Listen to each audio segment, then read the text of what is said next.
It had taken Enron 16 years to go from about 10 billion of assets to 65 billion of assets. It took them 24 days to go bankrupt. This company collapsed so quickly and so entirely. I mean, it was into bankruptcy within a matter of weeks. It just immediately had all the makings of a gigantic scandal. Guilty verdicts in the biggest case of corporate fraud in history. 38 counts of fraud and conspiracy. In the eyes of the public, Enron was making billions, but in reality, the company had cooked all its profits. This is a story of a corporate American company that became a darling on Wall Street as reviewers praised the company for bringing high-tech and complex finance to the dull business of supplying energy. It tells the story of how Enron rose to become the 7th largest corporation in America, with what was essentially a Ponzi scheme or possibly a good corporation that went bad. As a result, Enron left a legacy of shame that sent shockwaves across the investing world, resulting in historical layoffs, ravaging retirement savings accounts, and the 7-sentence suicide note of former Enron executive Clifford Baxter.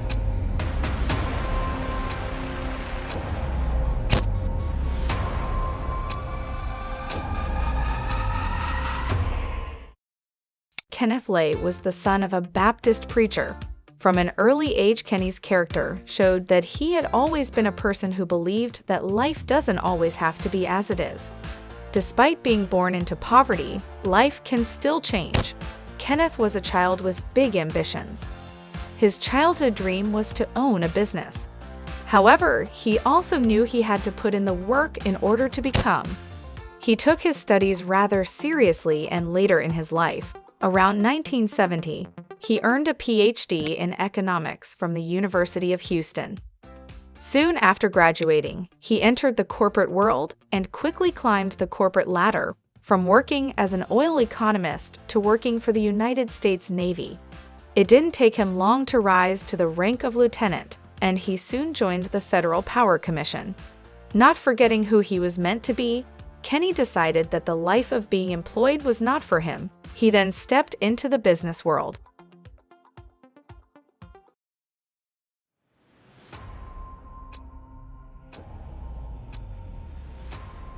The year is 1985. Enron is born out of a merger between Houston Natural Gas Company and InterNorth. Following the merger, Kenneth Lay, who had been the CEO of Houston Natural Gas, became Enron CEOs. It didn't take Kenny a very long time to rebrand the business, selling some parts of the business that he didn't believe were aligned with the long-term future of Enron or perhaps his vision. The business soon mainly focused on energy traders and suppliers. As you may know, trading is like gambling. Some days you win, some days you lose, but with Enron, there was never a loss. I tried to explain to Ken Lay the tremendous risk that you have in that market. You can lose 10 times your original investment. Enron had so many high profits that nobody can really understand. The business just kept rising in profits. Hardly anyone involved in the company wanted to believe it was too good to be true. And so, for a while, everyone just ignored it, and it just became business as per usual.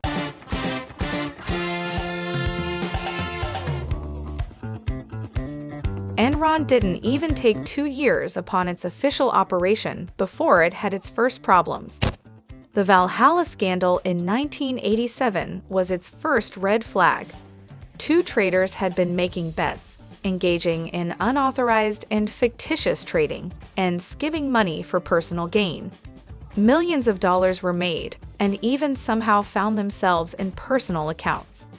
The internal auditor suspected troubles, and the matter was soon taken to Kenneth Lay. A meeting was scheduled with internal auditor and 2 top officers from the Enron oil trading unit, Louis Borgett, who was the president of the oil trading unit, and Tom Mastroni, the treasurer. They were coming to answer charges of opening undisclosed bank accounts to engage in unauthorized transactions. Well, the conclusion to this meeting was that evidence was buried and no one was held accountable. With energy trade being the division making money for Enron, Kenneth sent an email to Louis Bourget telling him, "Please keep making us millions." Later on, the two top officers were sentenced for fraud. Kenneth acted so shocked, you would actually swear he had never heard of this matter. He maintained the idea that he was not aware of any fictitious trading taking place in his firm. He, however, got away with it. But of course, that on its own became a problem. Who was going to continue to make him those millions? I mean, after all, his wingman was in jail. I guess possibly, this is the part where good corporations started going bad. If you have gotten used to making millions so easy, why take the long route? And so, Kenneth began with the hunt for his next wingman.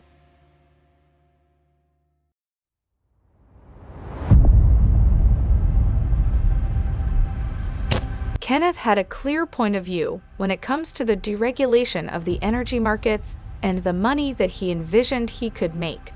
Kenny and another couple of oilmen shared the same view of initiating the selling of electricity at market prices. After their efforts in convincing the United States of Congress in the early 1990s, legislation was approved. Beyond the financial issues, many people suspected that this was a political issue. Kenneth Lay has been a friend of Bush for years. There was no company in America closer to George W. Bush than Enron. Some reports stated that the company's goal in backing Bush and other politicians was to encourage further deregulation of the energy industry. Since 1999, Enron has given more than $2 million to the Bush campaign. As Bush assumed the presidency, Enron had unusual access to the new administration's deliberations about energy policy and appointments to important posts. The market created by deregulation enabled traders such as Enron to sell energy at higher prices, which significantly increased their revenue.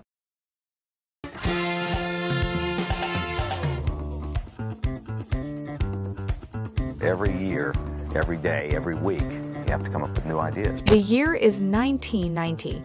McKinsey & Co. has the youngest partner, Jeffrey Skilling. Kenny Lay has been so impressed by the works of Skilling. Skilling joined Enron at a very promising time. Thanks to the lack of environmental regulation, Enron was able to prosper during this era. Jeffrey Skilling was a visionary, had bigger ideas, driven by numbers. Nothing is impossible for him.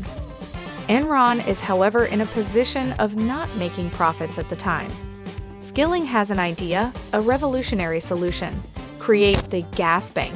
He saw the future of Enron as a global energy trading. Jeff was like the prophet. He came in and said, there's a whole new world out there. Forget about this pipeline stuff, the stayed pipeline in the ground and gas in and gas out.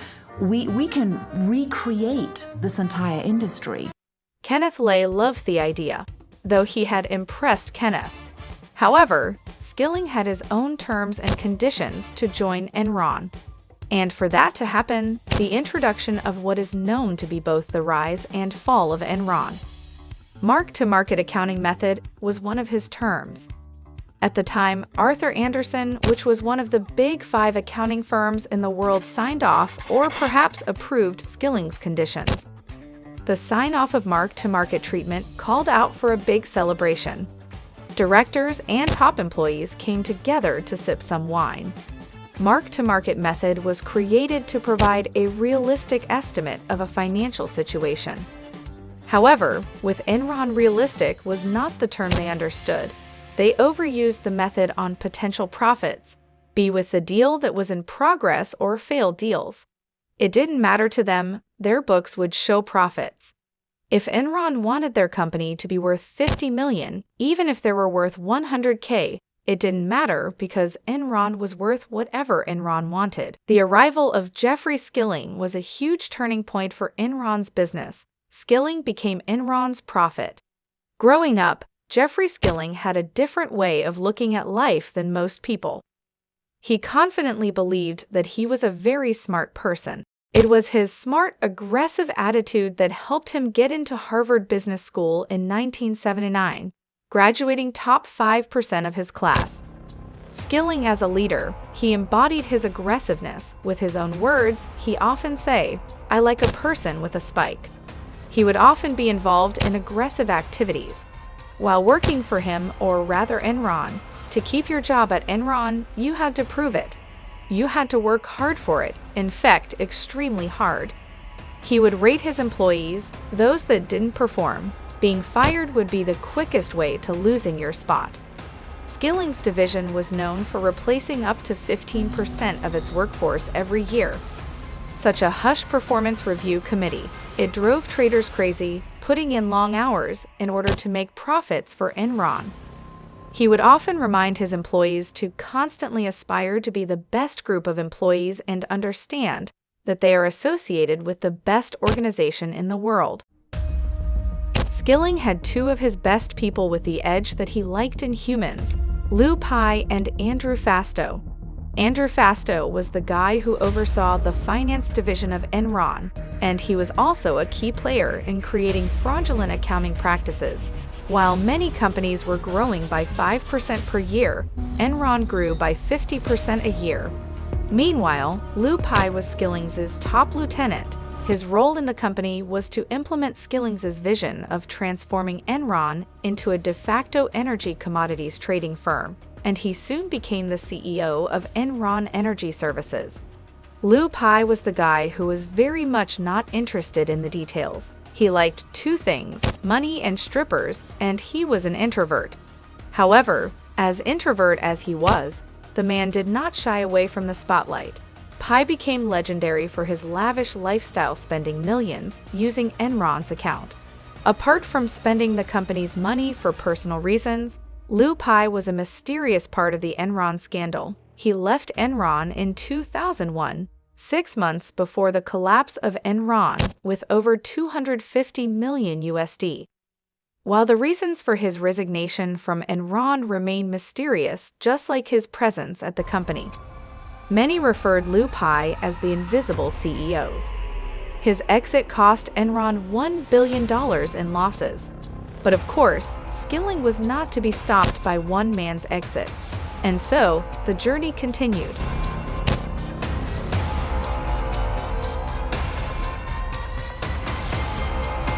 Creating an open, transparent marketplace that replaces the dark, blind system that existed. It is real simple. You turn on your computer, and it's right there. That's our vision. We're trying to change the world. Enron had gone to work on its new vision, with its slogan being, "Ask why," but many had never thought to pause for a minute as yet to ask why. The 90s were a period of rapid technological advancement. The stock market is at its highest peak like it has never been, even possible the longest bull market in its history, the dot-com bubble. The bull market of the 1990s helped to fuel Enron's ambitions and contributed to its rapid growth. Enron took advantage of these times to manipulate stock market prices way more than other companies. Top executives would push numbers really high and would then start to cash in their multi-million-dollar options. There were deals to be made everywhere, and Enron was determined and ready to create a market for anything that anyone was willing to trade, including paper, coal, water, and weather. Obviously, our stock has been doing very well. I think there's a fairly good chance we could see this stock price double again over the next year to 18 months. We're never satisfied, and I don't want us to ever be satisfied with the stock price. It should always be higher. These times were so hot that even Skilling stepped in as the CEO, replacing Kenny Boy. Yet people didn't question Enron's crazy new markets. They just kept buying stocks driven by delusional numbers. Encouraged by growth and accelerated by the bull market, in 1999, Enron soon launched its own online trading division, Enron Online. Enron Online became what seemed like an overnight success, handling $335 billion in online commodity trades. At its peak, Enron was worth about $70 billion, with its stock price worth $90 per share. Enron managers and directors cashed in about $744 million. The payments included at least $152.6 million in cash and potential stock for former Enron chairman Kenneth Lay and $34.8 million in cash and potential stock for former chief executive Jeffrey Skilling. Enron had shown so much growth by 2001 that the company had about 2,000 employees fighting to sell stocks. The success of Enron could not be missed. They impressed Wall Street, and they made it to Fortune for 6 consecutive years, from 1996 to 2001, as one of the most admired and innovative companies in the world. But strange things happened as Fortune magazine wrote about Enron. Their financials didn't add up. Fortune then posed a question: how does Enron make its money? The answer was that we would get back to you. We first have to run the question by Mr. Skilling. Mr. Skilling, however, was not interested in answering questions. He, however, told the reporter, "Whatever you write, make sure you don't make us look bad." And Enron went on with its business. And as for Fortune, they couldn't prove their ground. In 1999, internet stocks were still overheated. Enron Broadband Services and Blockbuster entered a partnership to enter the burgeoning video-on-demand market throughout the world via high-speed internet lines. Enron invested heavily in this deal. However, it came crumbling in losses and the deal was canceled, but that didn't matter because Enron had imaginary money. Instead of writing a loss, they indicated profits in their books. The times of bubble.com are soon coming to an end. Enron is now looking to tap into a larger market in order to prove that the company is doing well. They soon started investing in a couple of places, including building a power plant in India. They poured billions into the project, but it failed because India could not afford to buy electricity. Even though Enron had lost, failing was never an option for them because Enron could be worth whatever Enron wanted to be.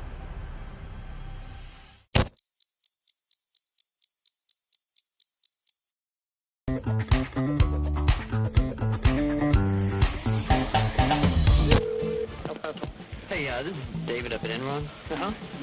There's not much demand for power at all, and if we shut it down, could you bring it back up in 3 or 4 hours?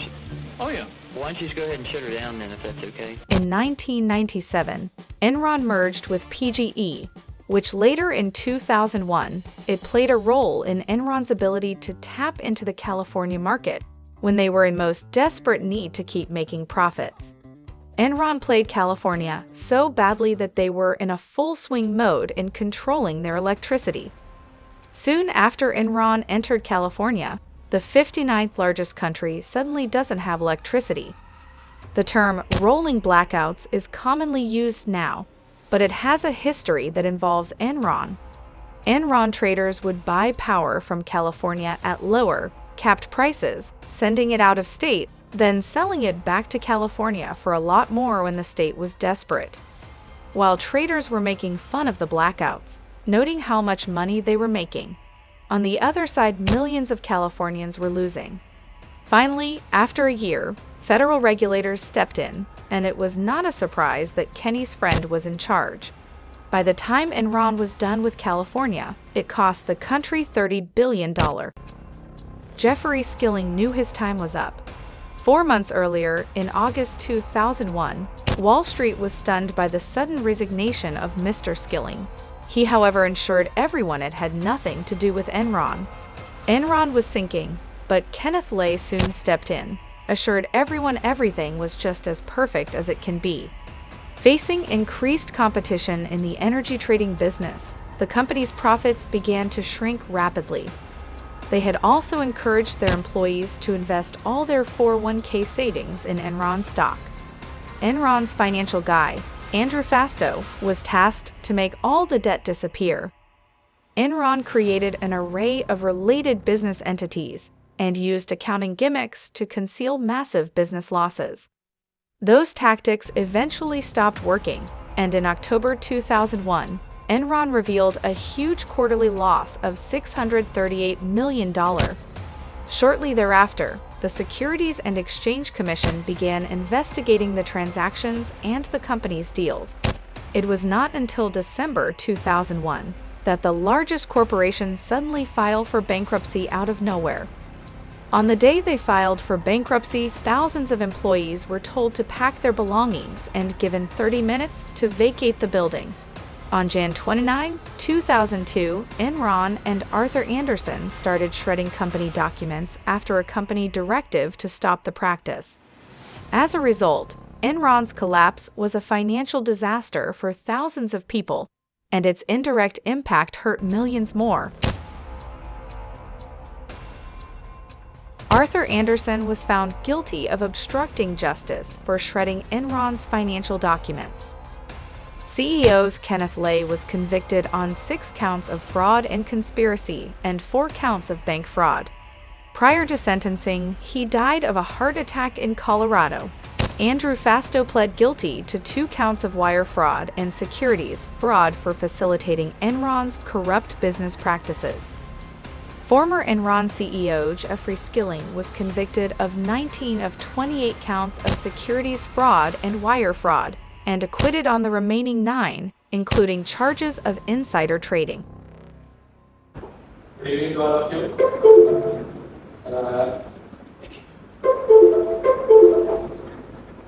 Mr. Numair Qasim, so President IIA Sri Lanka chapter, and Mr. Sion is in today, and Mr. Surendra Delegate, Secretary IIA Sri Lanka, and Assistant Vice President, Internal Audit, Nation Trust Bank PLC, and Mr. Ruchira Hera, Executive Committee Member, IIA Sri Lanka, and the Associate Manager, Group Audit, NTB Bank PLC. So, our lecturers and students, so welcome you all for the Forensic Orientation 2023.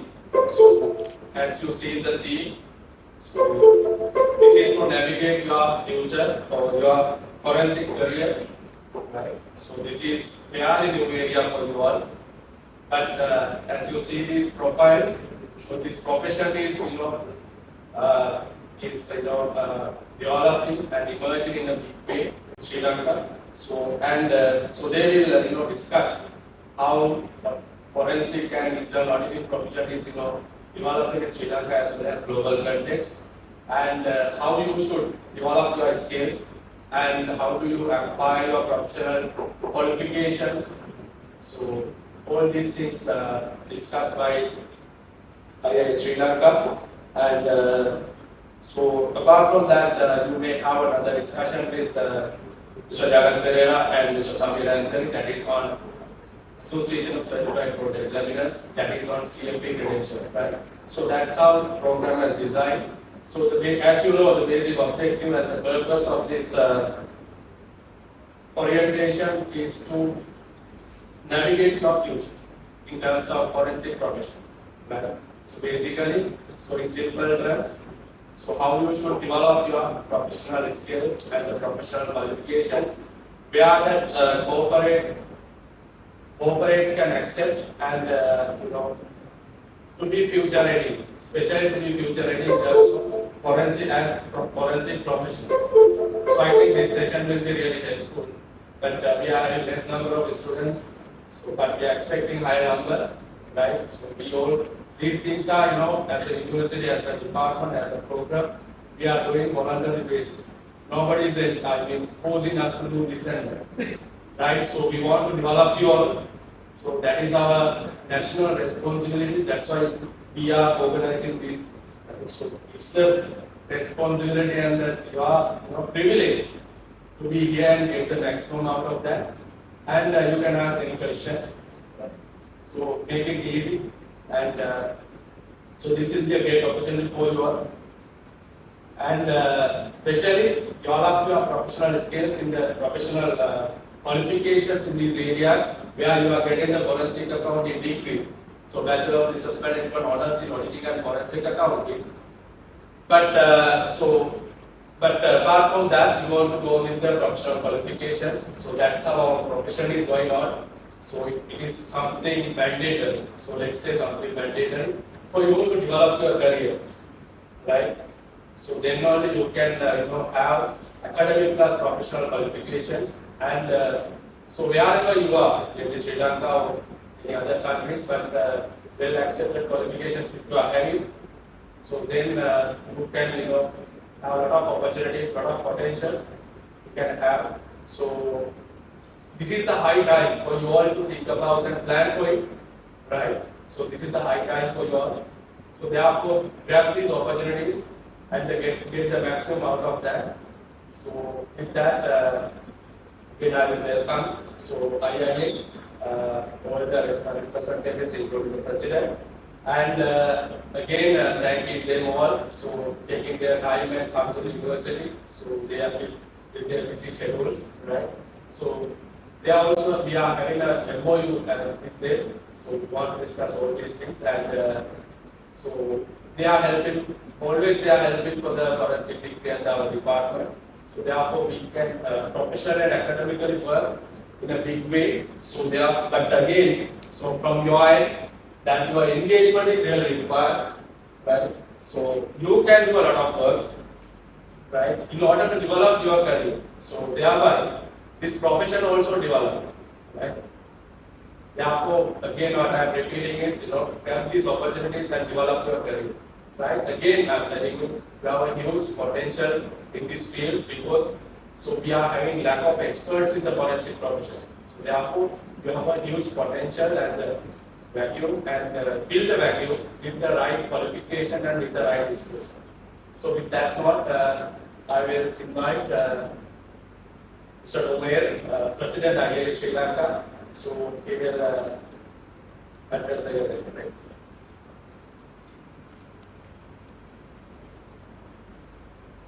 Thank you, Dr. Vijay. Thank you, Dr. Vijay. Lecturers, students, colleagues, it's nice to see everyone here on this pleasant day for this session. Before I start off, just wanted to ask you all, anybody has heard about IIA, Institute of Internal Auditors? Please feel free to put your hands up if you have. Don't worry, I'm not going to ask you questions, just let me know.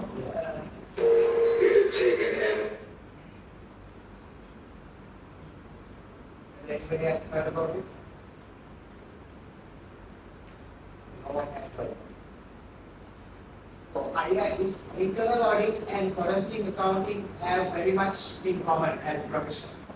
As you all know, we all conduct various forensic related work. Similarly, as internal auditors, we are also called upon by our organizations, regulators, or even the legal enforcement authorities to conduct forensic related work. So I would say our two professions would work seamlessly with each other. It would be easier for one to migrate from the other. So keeping that in mind, only we have entered into this MOU with Dr. Mudit mentioned. So that's why we have taken this initiative as Institute of Internal Auditors to work together with this wonderful initiative that Institute of Auditing has taken to start on this degree and to be able to provide whatever contribution that we can to make this profession flourish in this country is a pleasure. I once again thank Dr. Mudit and the university authorities for giving us this opportunity for me and my team to come and make this presentation. To start off, a definition of what internal auditing is. The key words you see there is an independent, objective assurance and consulting activity designed to add value and improve an organization's operations. So as you all know, this is as opposed to external audit, which is external auditors who are appointed by the shareholders. Internal auditors are appointed by the management. To conduct help an operation accomplish its objectives by bringing in a systematic, disciplined approach to evaluate and improve the effectiveness and risk management, control and governance processes of an organization. So as internal auditors, we provide this assurance to the management, specifically the board, and through the audit committee in terms of these aspects: risk management, control, and governance. And like all these services are performed by seasoned professionals with in-depth understanding of the business, culture, system, and processes. That's where we come in, to train the internal auditors to be able to do all these things through a certified process. More of that little later. Just to highlight, I asked you at the beginning whether you have heard about IIA. IIA stands for Institute of Internal Auditors. It was established in 1941 and the headquarters is based in Lake Mary, Florida, USA. IIA is an internal audit profession's global voice, recognized authority, and acknowledged leader. It acts as the main body promoting this profession right throughout the world, with qualified individuals amounting to nearly 200,000 all over the world and operating in more than 100 countries. Members work in many fields. It doesn't need to be limited to internal auditing itself. It can be in risk management, governance, internal control, even information technology and security are areas where our members are working. To talk about IIA Sri Lanka, we are an affiliate of this IIA global organization. Our chapter or the affiliate was founded in 2005 by some leading practitioners of this profession in the country. As I said, we are affiliated to IIA Global. The objective is to uplift the standards of internal audit profession in Sri Lanka and to train the internal audit professionals. How we do it, I will cover. And how we are structured as a body, as an affiliate, is we have an executive committee comprising of our governors and office bearers, totaling up to about 25. And we have various subcommittees for different purposes, including education, member relation, advocacy, and our finance-related committee, which is the Treasury Committee. Our mission is to provide dynamic leadership for global profession of internal auditing. Activities of this mission will include, but key areas I will focus there. First one is advocacy. Advocacy is basically promoting the value of the profession to all our stakeholders, including students, organizations, regulators, all that, to bring in the value how internal audit can bring for their how value can be brought in for their organizations. So that is an effort that we are undertaking through a specific subcommittee, engaging with various stakeholders. This initiative here, right now we are presenting this also can be called as an advocacy initiative. We are here to promote the profession to you and to encourage you to take up, this up as a profession. Next one important service which the organization provides or the institute provides is provide professional education and development opportunities. And one key factor is just there is to issue the internal auditing standards. Right now, as we speak, the internal auditing standards are going through a process of change to be updated in line with the latest regulatory as well as environmental changes. These internal auditing standards, which all of our students will have to learn and apply when they become certified individuals, is an elaborate process on how internal auditing needs to be carried out when you work as internal auditors. So that is an important aspect which the institute provides, and also professional practice guidance and other certification programs. It's not limited to this main qualification of CIA. We have other related programs covering risk professionals and also some industry-specific programs for bankers and also some IT-related programs. And another key service which the institute provides is conduct research. So we are engaging with you on part of an MOU. This is also part of this service. Disseminating and promoting knowledge on internal audit and provide appropriate content in relation to risk management, control, governance and related areas.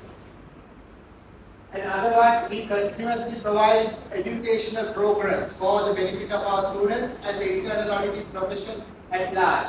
These are conducted through various seminars, webinars, and other programs, not only in Sri Lanka, but there are regional programs also conducted where our members are able to participate through online meetings.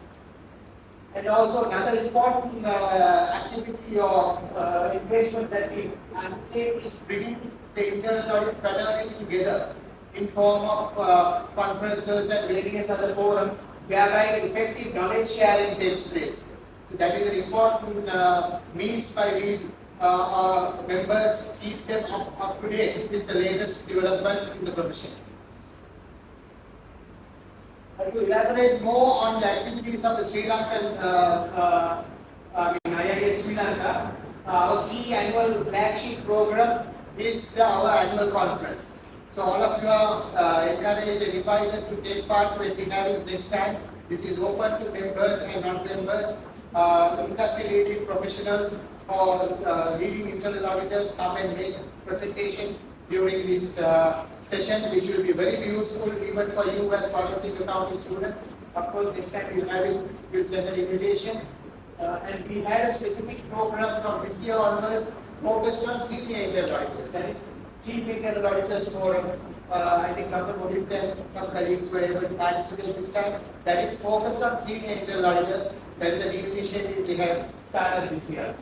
And apart from that, as I mentioned earlier, we have the educational program, and also we have other specific programs organized by our member relations committee on other areas such as soft skills for internal auditors. So those are also programs that are undertaken by our member relations committee for the members at large.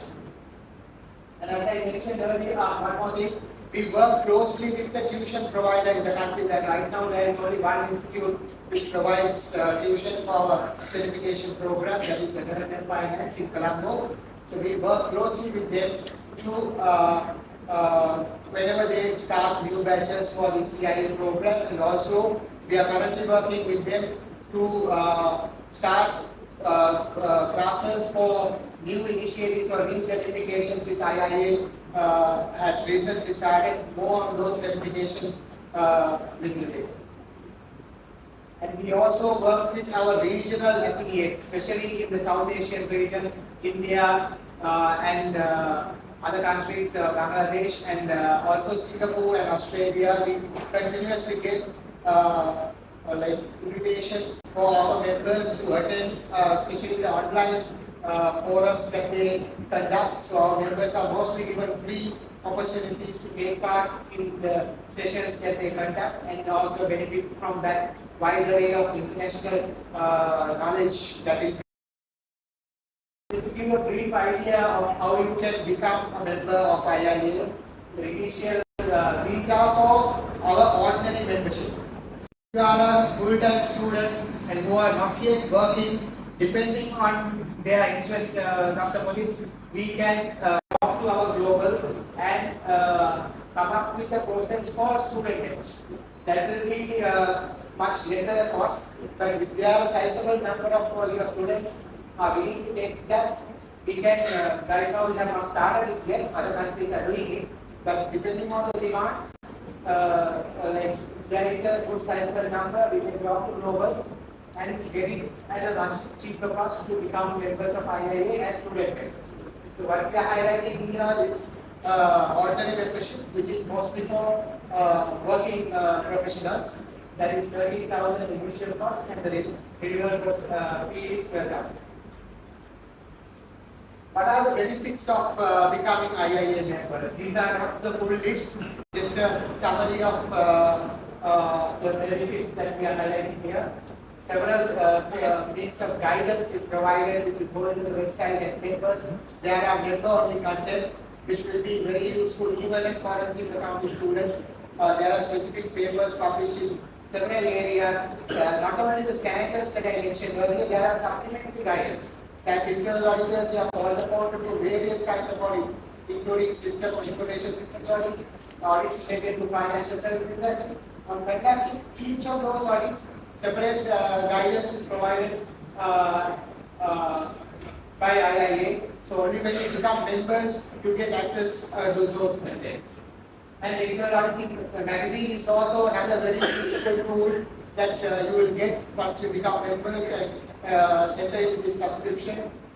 Leading industry professionals worldwide, they write very useful articles and other content in these magazines so that you can use it for your own education, and also if you are working to apply in the day-to-day work also you can use those.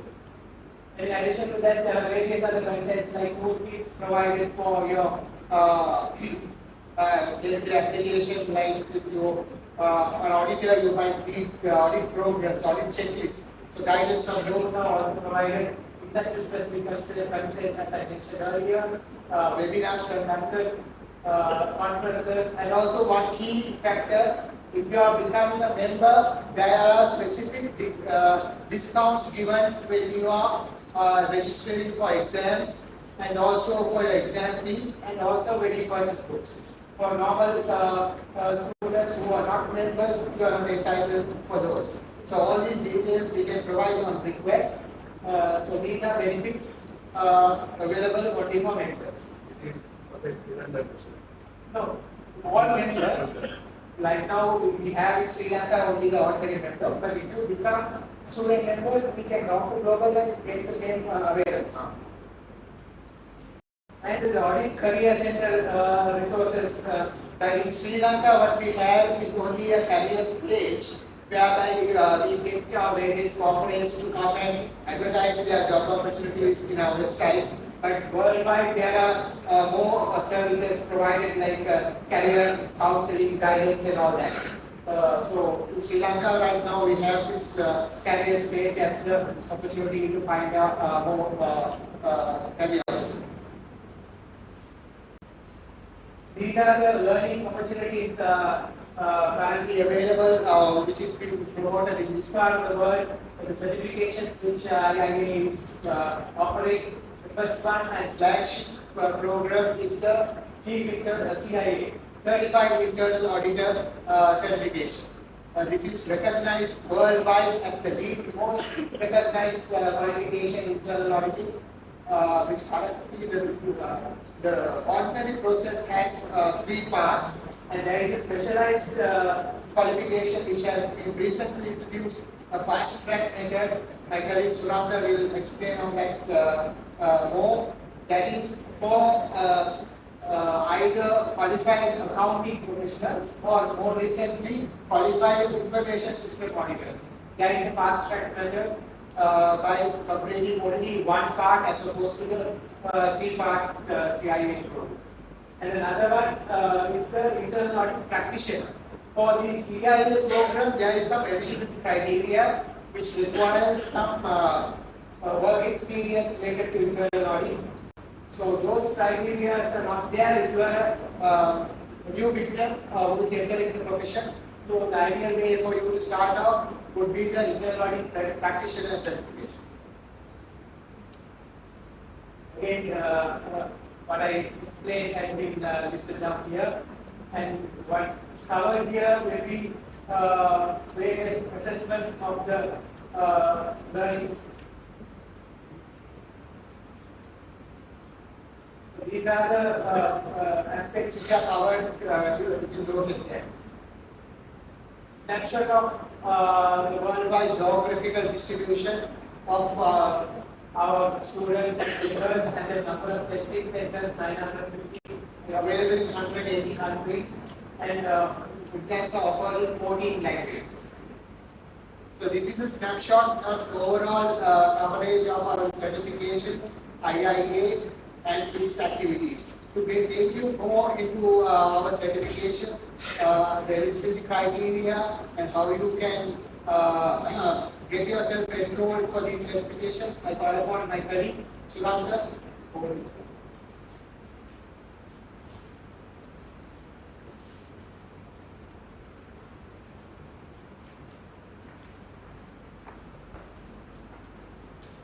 Good evening all.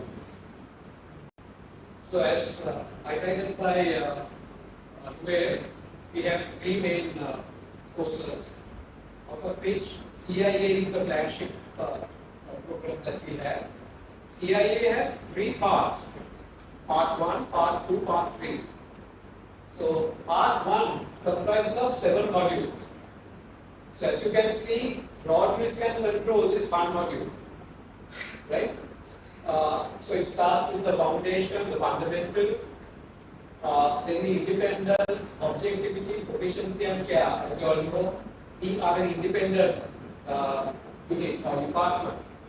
We report directly to the board of directors, right? Not to the CEO or anybody else.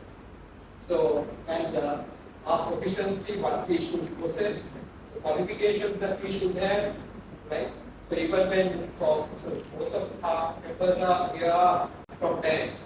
So central bank has certain minimum criteria set as to what the qualifications that should the auditors have. So likewise, those are given here. Then the governance, risk management, control types. You all would have heard about GRC framework, so that is governance, risk management, controls, and of course your pet area, which is the fraud risk, right? Then moving on to the percentages and the examination setup, it has 125 questions, right? Guys, remember these are all MCQs. You don't have to write essay type answers. These are MCQs. We will have 4 answers, right? The tough part is you would be able to leave out 2 out, but the other 2 will be very close to each other, right? So picking the correct one out of those 2 will be a challenge, right? Because you will be given a limited amount of time to do these questions. You have to do 125 questions in 2.5 hours. Sometimes to read the question itself, it will take about good 2 minutes sometimes, right? So those you will have to catch up in another question where it has only a small para. So your reading speed has to be developed, right? So these are the percentages that are given for each area. As you can see, governance, risk and control, that area actually has 35%. So out of the entire thing, that has the highest weightage, right? So if you all have any questions, just put it down. At the end of the presentation, we will take up the questions. Part 2 has again 4 modules: managing the internal audit activity, planning the engagement, performing the engagement, and communicating the engagement results and monitoring progress. Now, earlier one, part 1, actually relates to attribute standards, more into the theory side of it. When it comes to part 2, it's on performance standards. That is, when you go and perform an audit, the things that you have to do, right? So these are very practical type of questions will come here. Here again, now earlier one had 125 questions, this has only 100 questions in 2 hours. Again, the different weightages are given to different areas.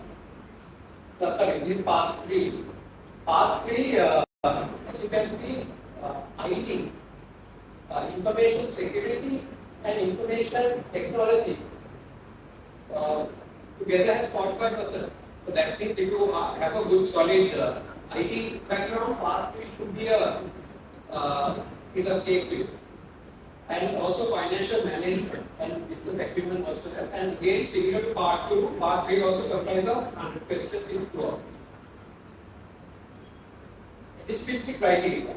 So these are the things that you should have in order to do CIA. Master's degree or equivalent and 1 year of internal audit experience, right? Or so experience or equivalent at exit point. But here what it means is you can start even though you don't have experience when you start, but when you go to do the exam, follow the course and go to do the exam, you should have fulfilled 1 year of experience. That is what is meant by at exit point. So then bachelor's degree and 2 years. So master's degree and 1 year, bachelor's degree and 2 years. Or else active internal audit practitioner. So as Ruben mentioned, these are other applications that IIA has introduced. This is mainly targeting for people who don't have the first 2 qualifications. There is another part that they can do. I will go into detail on this audit practitioner exam also. With 5 years experience. And any other qualifications in 5 years of internal auditing experience or equivalent that would be approved by the IIA Global Office. So once you submit the application, if you don't have the first 3, you don't fulfill the first 3 criteria, at least through the 4th point, you should be able to get it. Then, so any equivalent experience, so ideally the experience should be on internal auditing. But external audit, going to the financial side of it, or quality assurance, risk management, compliance roles, those are also considered. Then this is something that is a fast track method to complete the CIA exams. As I told you, rather than completing all 3 stages, you can in one shot complete and get the complete the CIA exam. So it has basically 3 main areas, that is the essentials of internal auditing, practice and discuss knowledge. Now remember guys, this has 150 MCQs. Earlier 125, 100, this has 150 because everything is now put together. And you have to do it in 3 hours, right? And here, this one is only offered in English, as where highlighted, the others are available in 14 other languages. But here, it's only in English. But we don't offer this in single or language. And out of 750, you have to get 600 points. That means 80% you have to have passed the exam.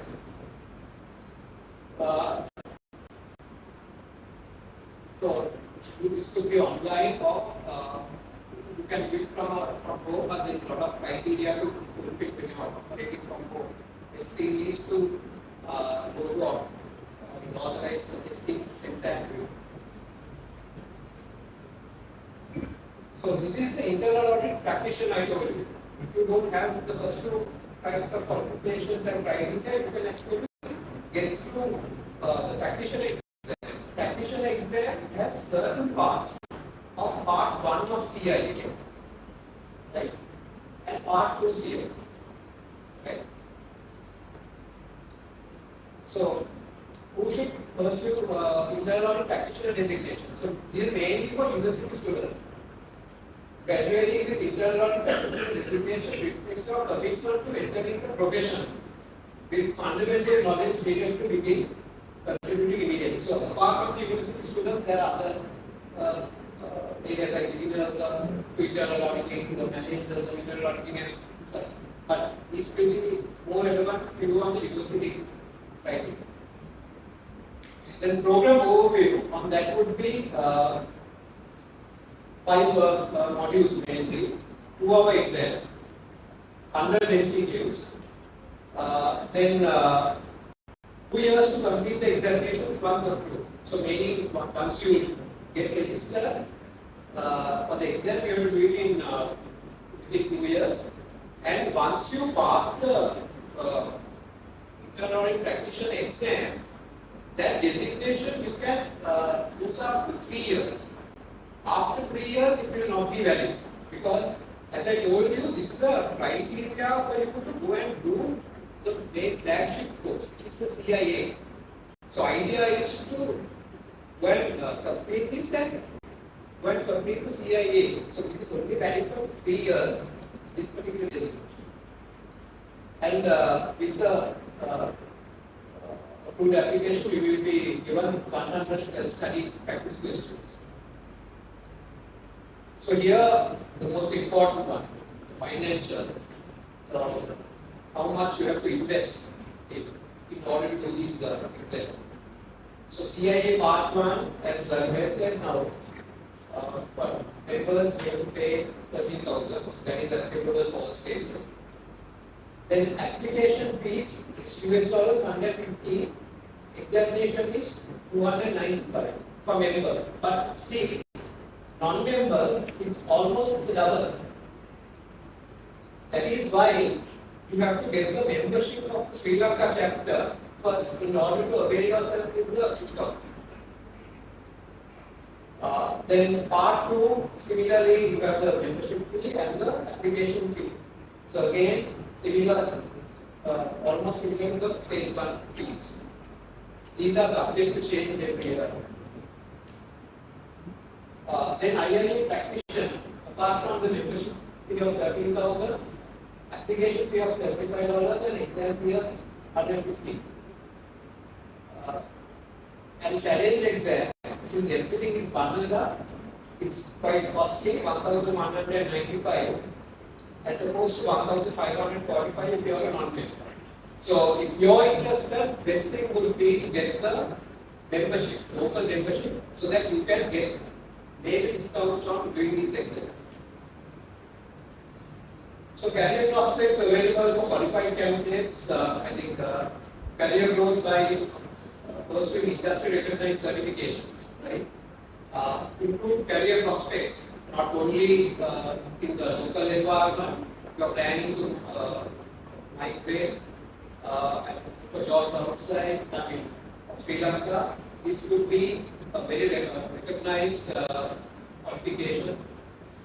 Then organizations are likely to place even more value on certifications, right? As means of differentiating top job candidates. So these are basically the exams that we offer. Any questions that you all have on the questions? Sorry, on the syllabus and the themes or whatever. Anyway, if you all have any questions, please feel free to write to Dr. and we will actually can relate with us and we can give the relevant information. And I shall end my session and I will call our Vice President Zion to give you all a brief background of what he has achieved by becoming a certified internal auditor. Over to you. So now the product has been shown to you. My job is to sell it to you. Yeah.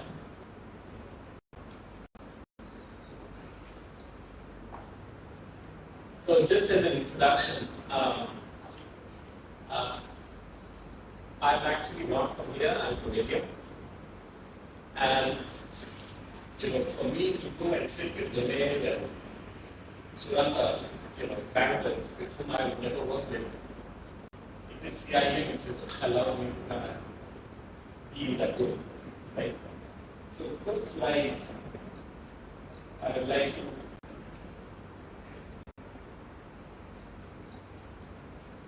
present is, what can really help in my career is this. If you look at this is the core reason, what I found after I did my CIA, what I did. Because I left India in 2000, and for the last 22 years I've been working outside. But when I left my country, I had only good qualifications. And whatever we may say in the world, when you go with the same qualifications with somebody else who are reviewed as an Indian person with an Indian certification, and a person with an American or other certification. Things are changing very fast. But at least in 2000 it was not the same. Right? So at that time I was not CIA qualified. I became a member of CIA after that. Institute of Internal Auditors after that.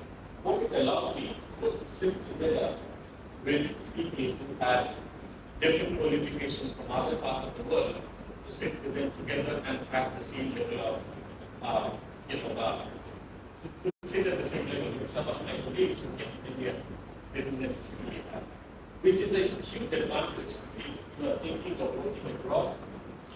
This membership and the qualification allows you to have an entry, which sometimes your other qualifications may not be. It doesn't mean they are good or bad. It just means that it does have give you an entry to something which is very different. Now, many of us who come from the commerce and business stream, we end up working on the accounting side. But in many MNCs, you will find that the first area for many of the people is internal audit. And the reason it's internal audit is it immediately gives a person the scope of looking at all these major areas, which if you're working directly on accounting, you have to use that chance. Like say, for example, you're working on accounts payable, you will never get a chance to look at governance. You will treat that at a very similar level. If you're working in, say, for example, this transaction part, okay, the auditors can ask you, but you really don't get a chance to look at what risk management means from a corporate level. Because you need to understand the business while doing your accounts. But when you enter a big corporation and you're just doing accounts, you hardly get the chance. However, when you work in internal audit, it allows you the option. You just look at the full cross section of the organization, which normal accounting doesn't give you. So a lot of us, end up doing much more senior level jobs in accounts. If you find what their career was, you'll find a lot of them started in internal audit. It's a great start for people who are starting their career. And again, when you are doing internal audit, CIA is the qualification which gives you that stamp of recognition that yes, you are an expert in internal audit. At least for me, that was a big assistance because as I start, as I move from country to country and work in different places, my CIA recognition allowed my supervisors to feel, okay, this person has a view of risk, has a view of governance, has a view of the entire business, which my competitor who may have come from accounts may not have. So that, I don't want to bore you the whole evening, but that is what I would say the core benefit that I received, by becoming a CIA and being a member of IIA and working in internal audit.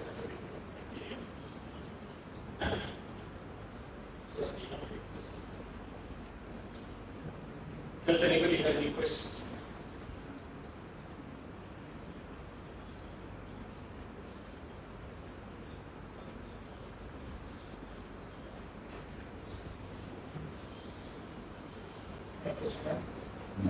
Anyone has any questions?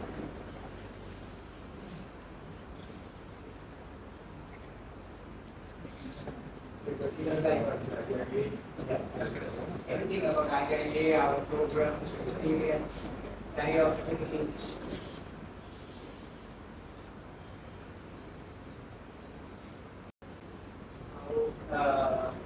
Forensic accounting students can transfer to become internal auditors.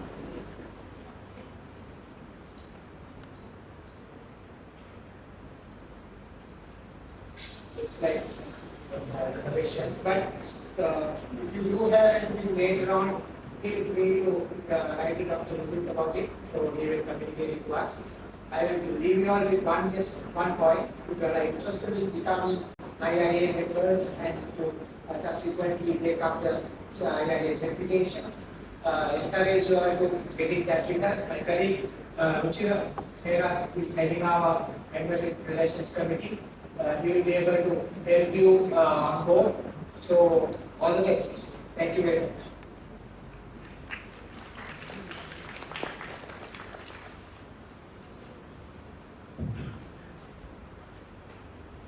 Thank you, Mr. Munger, and our other presenters, Subrata and Siwan. Thank you very much for your insights on IIA and IIA qualification. So hope you get the basic idea. So still, so you can plan so how you can proceed, right? So basically, what I understood is that with the degree plus 2 years experience, they can, start the program, right? So, yeah, so that's the CIA basic level where you can go forward. But if you want to go before that, so even you can go with that 3 year that practitioner qualification, right? So we can discuss. So it's up to you to think of how to proceed with the career. So thank you very much once again. So your time is really important, and you are making a huge contribution here. So thank you. So actually we have less number of students today, but due to the number of circumstances we can't get over that. So sorry for that. So we have expected much more students, but still all these things are recorded. So then we can have that recorded questions, and you can arrive all the social media. So that's happening at the moment. With that, once again, thank you. And with that, I would like to welcome Mr. Dagat Pereira, Past President of Sri Lanka, and the partner KPMG, so on Forensic Division, and Mr. Samir Antony, one of our lecturer, so in the recent past. But again, so he will be joining with us as a visiting lecturer for the Forensic Accounting Service, right? So, and he's the CFO in Phoenix Venture Private Limited, right, which is one of the subsidiary brands, right? If I'm not mistaken. Parent of Brandis, right? Parent company of Brandis. So once again, welcome you all. So to discuss or to make that our students aware on ACFA credential or the CFA credential. So another one of the prominent forensic accounting qualification. So without taking much time, shall I invite Mr. Dagat Pereira to share his insights on the forensic accounting profession and so how ACFA qualification is going forward.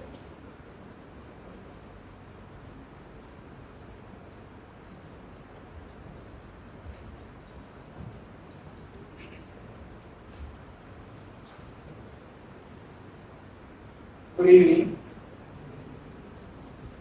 First of all, thanks Dr. Modi for inviting us to explain about the ACFA qualification.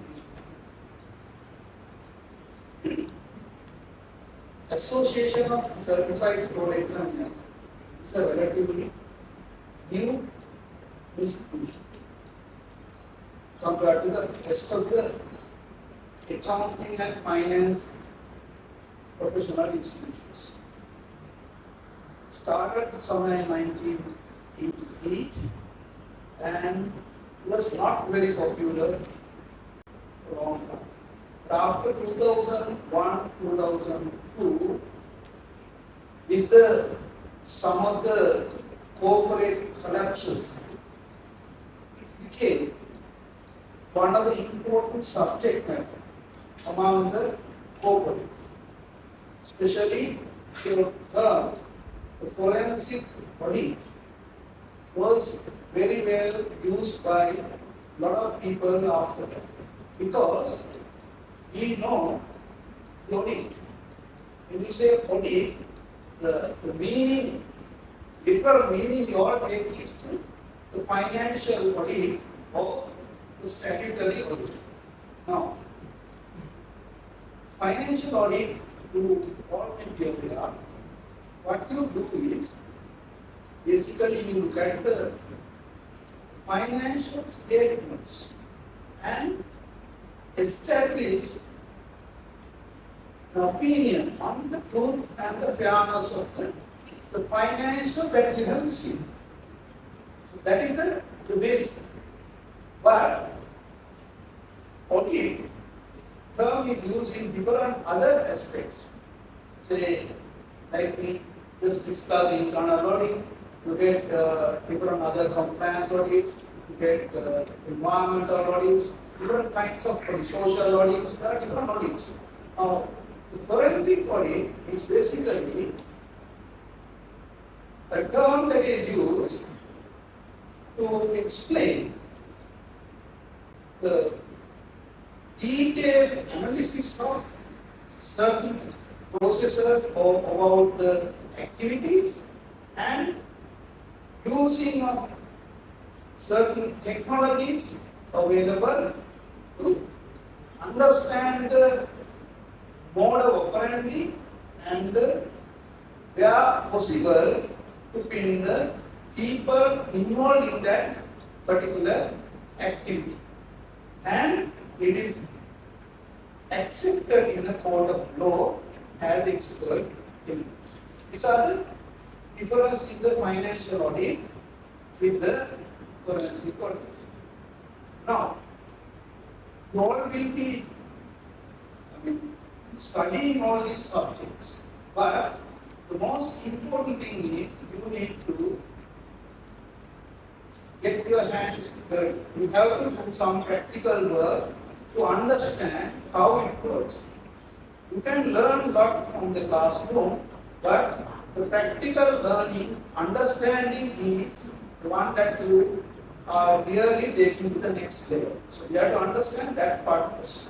So immediately, if you are not done any practical training, try to understand going through this training plan so that you will be able to get the real sense of what forensic audit is. Now, ACFE, when you say, it is not only we are talking of forensic audit. We all know the forensic audit is a post-mortem. Whatever the incident has already taken place, we try to analyze to know how it happened, who involved, and what kind of breaches happened in the process. But when you come to the ACFE, the most important thing that you need to understand is the prevention. For prevention part is the most important. How you could prevent the occurrence of fraud. That is the important one that you need to understand. So the prevention or the fraud prevention part is very important for you to understand. And today's environment, all the companies are using technology. So you will not be able to do much until unless you have a reasonable understanding of technologies. So the next important thing that you need to understand is how you can use the fraud technologies in this exercise. Because the data that you have in a corporate is enormous. Under normal eye, you will not be able to go through and understand the behaviors of those data. So to understand that, you will require quite a lot of technology. Now, what I can tell you some of the things that we try. So if there is an incident, the first thing we will look at is what extent technology is involved in that organization, and see how best we could identify or recover some information through those devices. It could be a laptop, it could be an external hard disk, or it could be a mobile phone. Whatever available, first identify and deal with them. Quite often, I know when some fraud happens, the management or the staff of that organization try to meddle with those devices.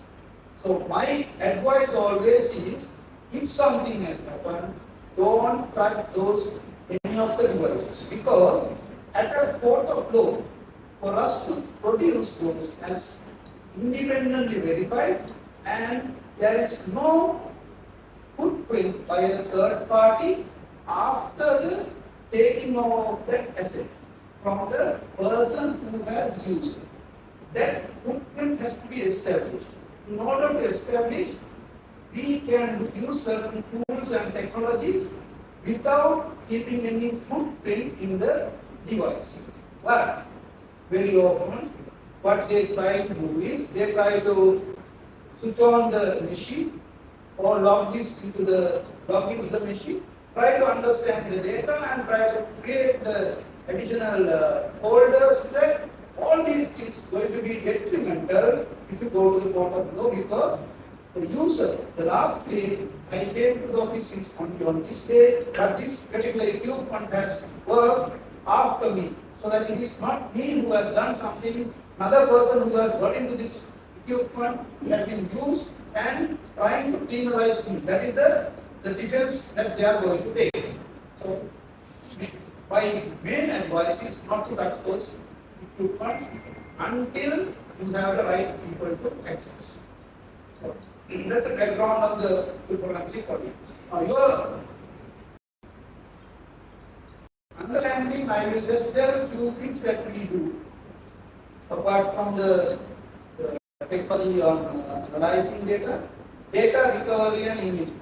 That is another, that itself has become a separate service line sometimes for us, because when someone wants to do that, we will do it only that part and hand it over the equipment to the party with the report.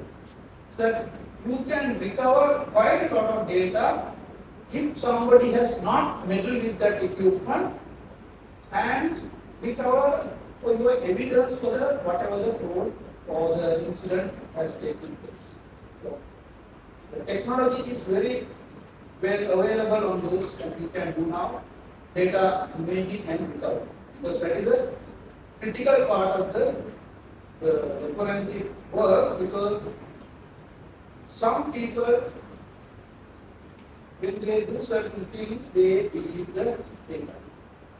And once you delete from the main screen, they think data is no more with the machine or the device. But those data is still available within those equipments, and you can recover the data extent. Especially how you use this data is a separate exercise. You have to use it in the forensic audit and see how to get it, but recovery is very possible. Right. So now your main subject matter is about what opportunities you have in forensic learning or ACFP qualification. I would say this way. Sri Lanka is a smaller country with 20 million population and only a $80 billion. In this economy, all of us can't do a lot of work because activities are limited. Unless we double this revenue, it's still the same size for another last several years. Even if you go for another 5-10 years, I don't think we will be able to increase this by a substantial number. So you need to have internationally accepted qualification, because you can go out of this country and do much better. I don't say with the local qualifications you cannot do, you can.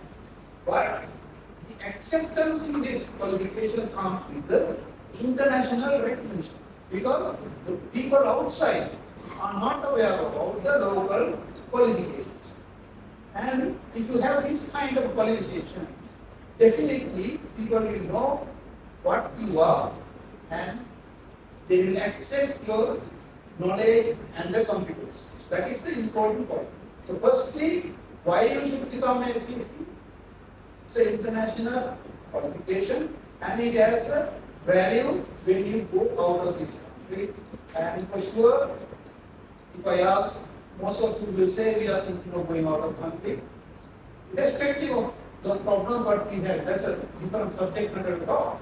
My view is, this economy is too small. What we should do is, we should develop our people who can go outside the country and perform, so that this country automatically will become a better person. Because we will be able to bring more foreign exchange to this country. It's very clear, at the moment, our one of the main income is the foreign exchange from the the overseas people or the Sri Lankans living outside. So that is a clear thing, and that will be very easier if you have this kind of qualification. And the type of things that you do, obviously you can become a forensic auditor, that's a given case.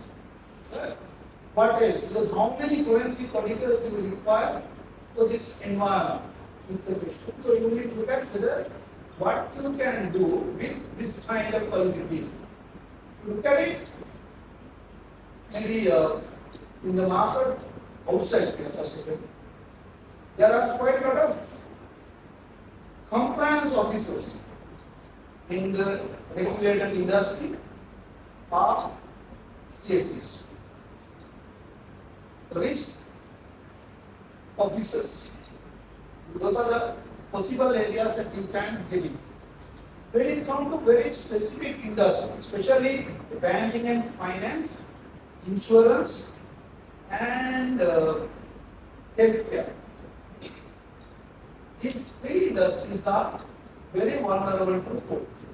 There are industry knowledge that you have, you can use it and you can become the fraud investigators on those industries. Because financial crimes are very often you get it, and there are very few people who can do forensic on those financial crimes.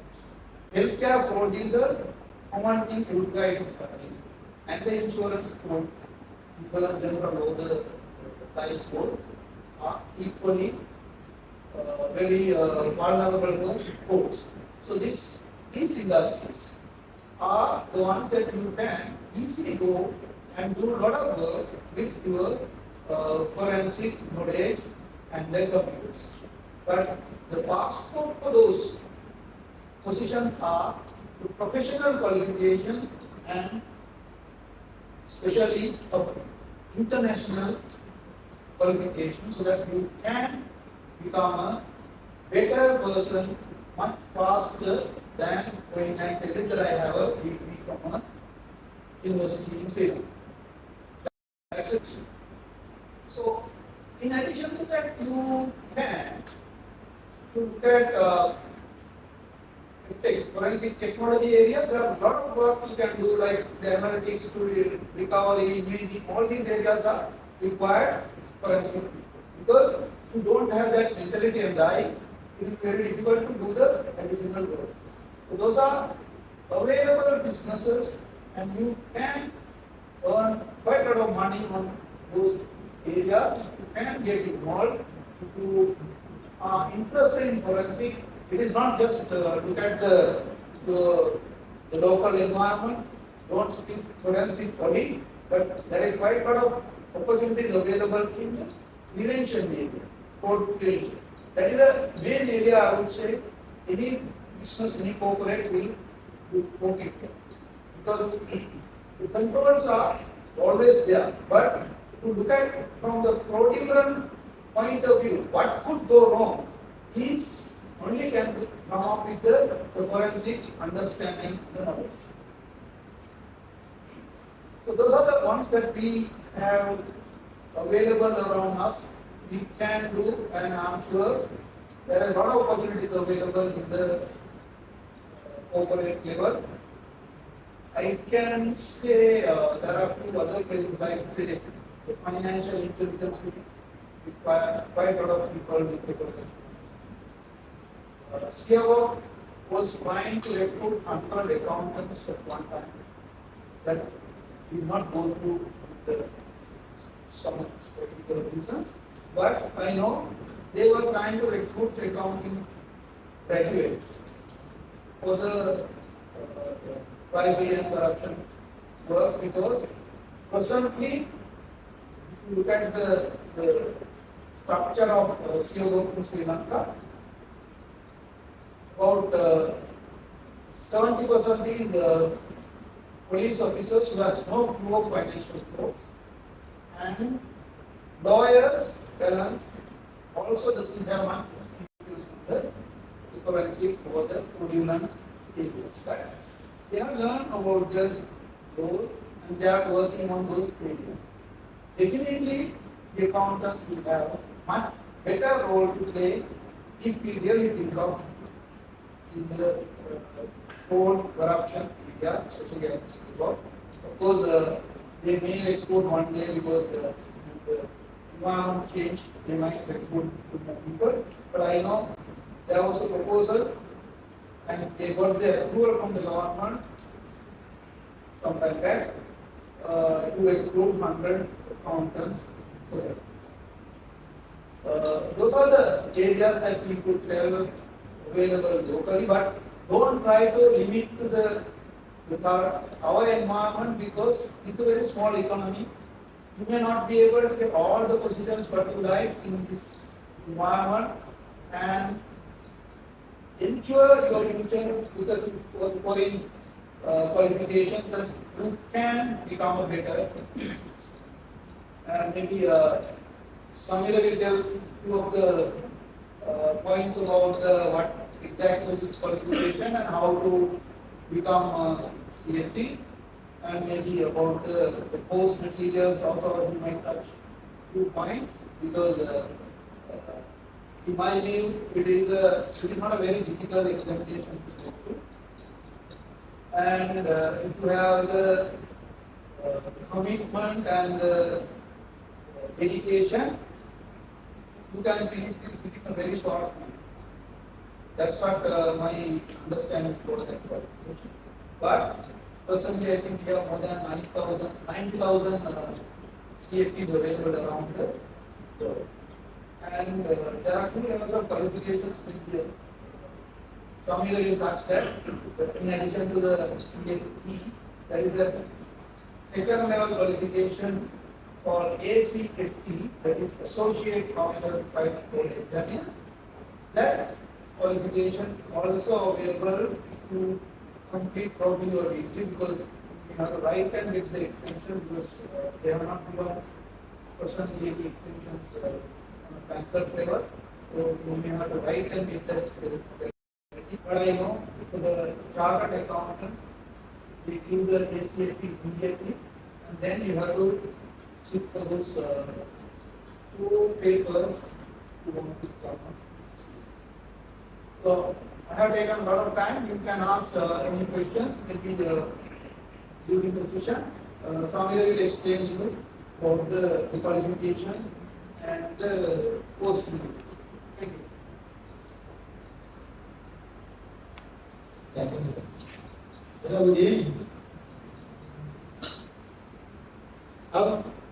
We have a lot of problems.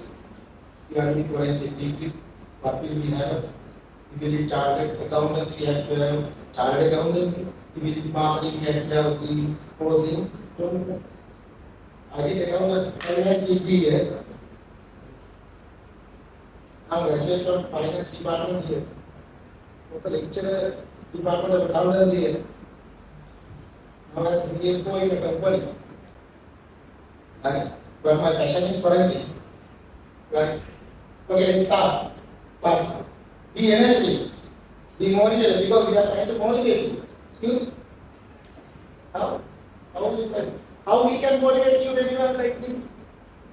Don't be motivated, be energetic. Okay, let's see. But before moving to this, I want to tell you a very interesting story where I have motivated 11 years ago to do forensic. I will tell you. I can remember I was a lecturer here, Sarli CS Sri Lanka. That time Bedasar was a council member. 2012 or 11, I can't exactly remember the year. The IFAC president came to Sri Lanka. There was a session in CS Sri Lanka auditorium. I was there. Modi sir was there. Saman Bandar sir was there. I was a junior lecturer here that time. Right? He said, very interesting story, 11 years ago. Accountancy and external audit will be vanished in 2025. We wondered, because we had chartered accountancy, right? We are doing accountancy degree. I was a lecturer at the accountancy department. I wondered. Then we questioned, why? Because that time he introduced new conceptual framework. That discussion he said, this will be vanished in 2025, accounting and auditing. Then we asked why. He told two things. Cryptocurrency, at the beginning of that time, shared ledger system, anybody can go through the account in detail anytime, anywhere in the country, right? Then why need external audit? External auditors certify financials, those are according to the ledgers and the standards.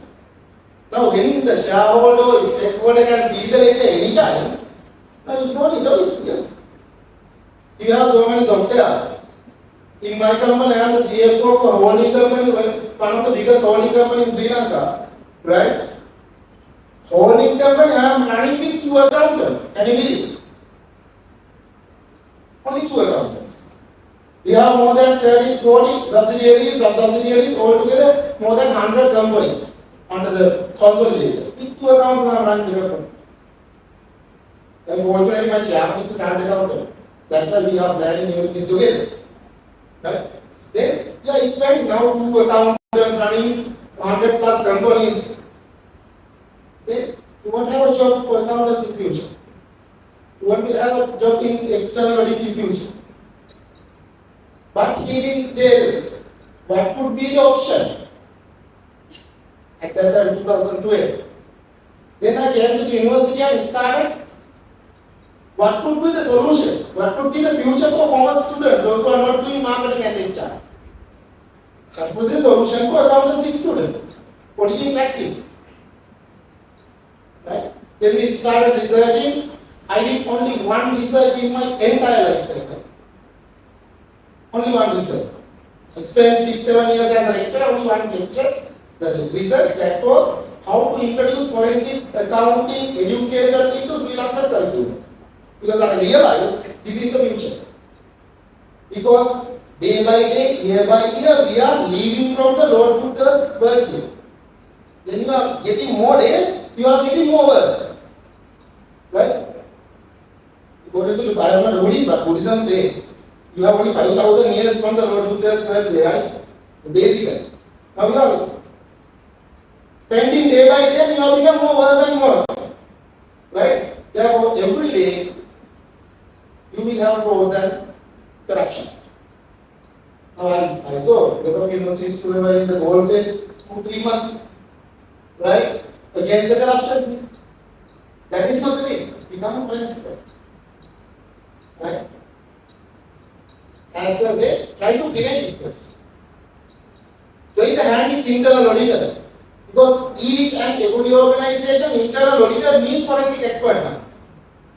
In my organization, we have internal audit division and they have separate forensic team specialized for investigations. Right? Therefore, you are in the future. Future today. We predicted 2025. Fortunately, University of California, Department of Accountants started this. This is the first degree program in Sri Lanka. Then with Jagat sir, when he was the president, we started forensic program in the Institute of Chartered Accountant, right? I think you have that basic knowledge. Now, today my class, I highlight all things. You must motivate. You must see your future. Right? Okay.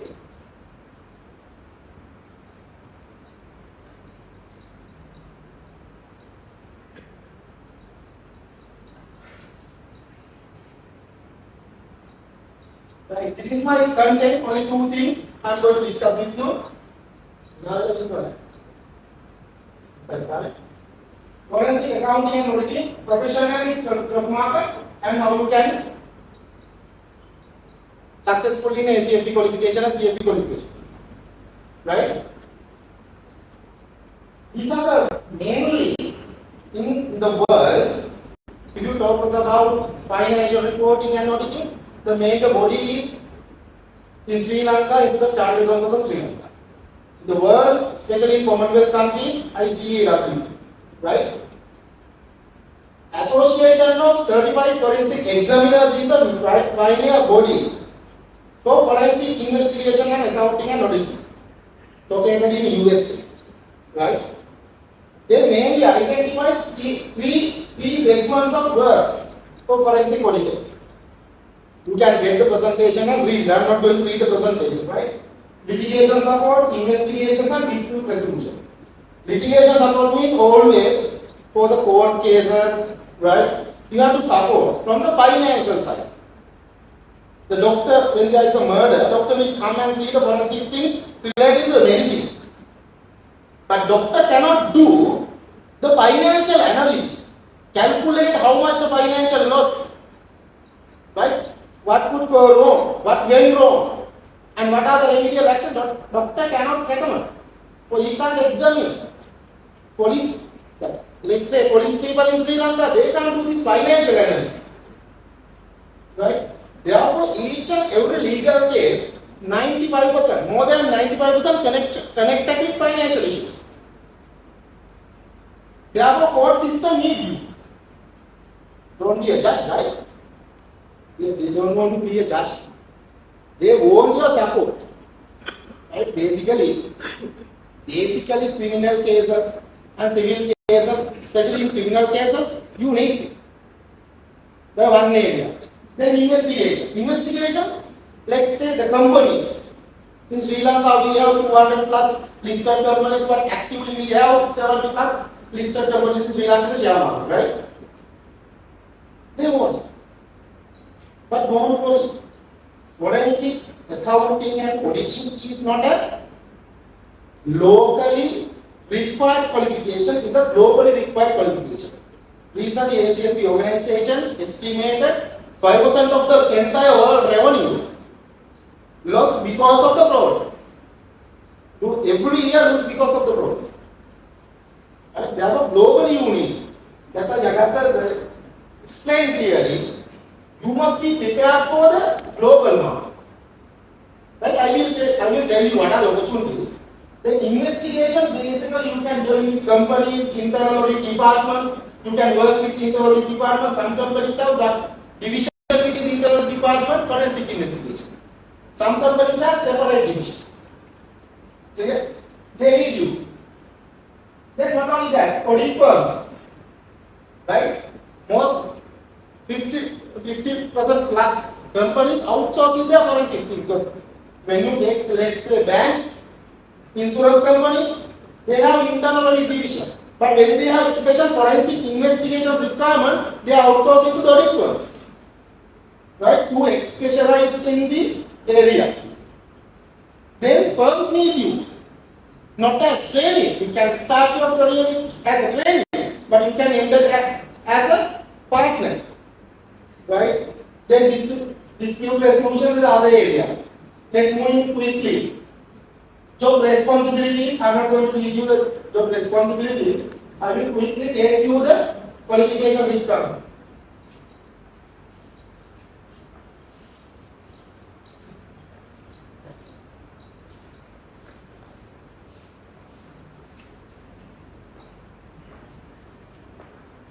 Here is the qualification requirement. You need a bachelor degree and a master degree. That's the academic qualification you require. You can see here, right? So, now where are you? Now where you are in the degree qualification. But keep in your mind, that is not the only qualification required in the market, right? Because I did here finance degree, it was not a qualification to get the SC. I did lot of things to achieve this, right? Okay. Then you need the licensing options. Licensing is the professional qualification, right? Basically, this is the internationally qualified qualification, accepted qualification, certified fraud examiner. But ACFP organization also recommend you to become a certified accountant. This is a USA version, they call CPA, certified public accountant. In Sri Lankan version, this is chartered accountant, right?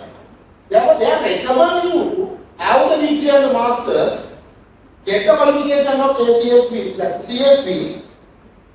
It will be an added advantage if you can be a chartered accountant in Sri Lanka, or CPA in Australia or USA.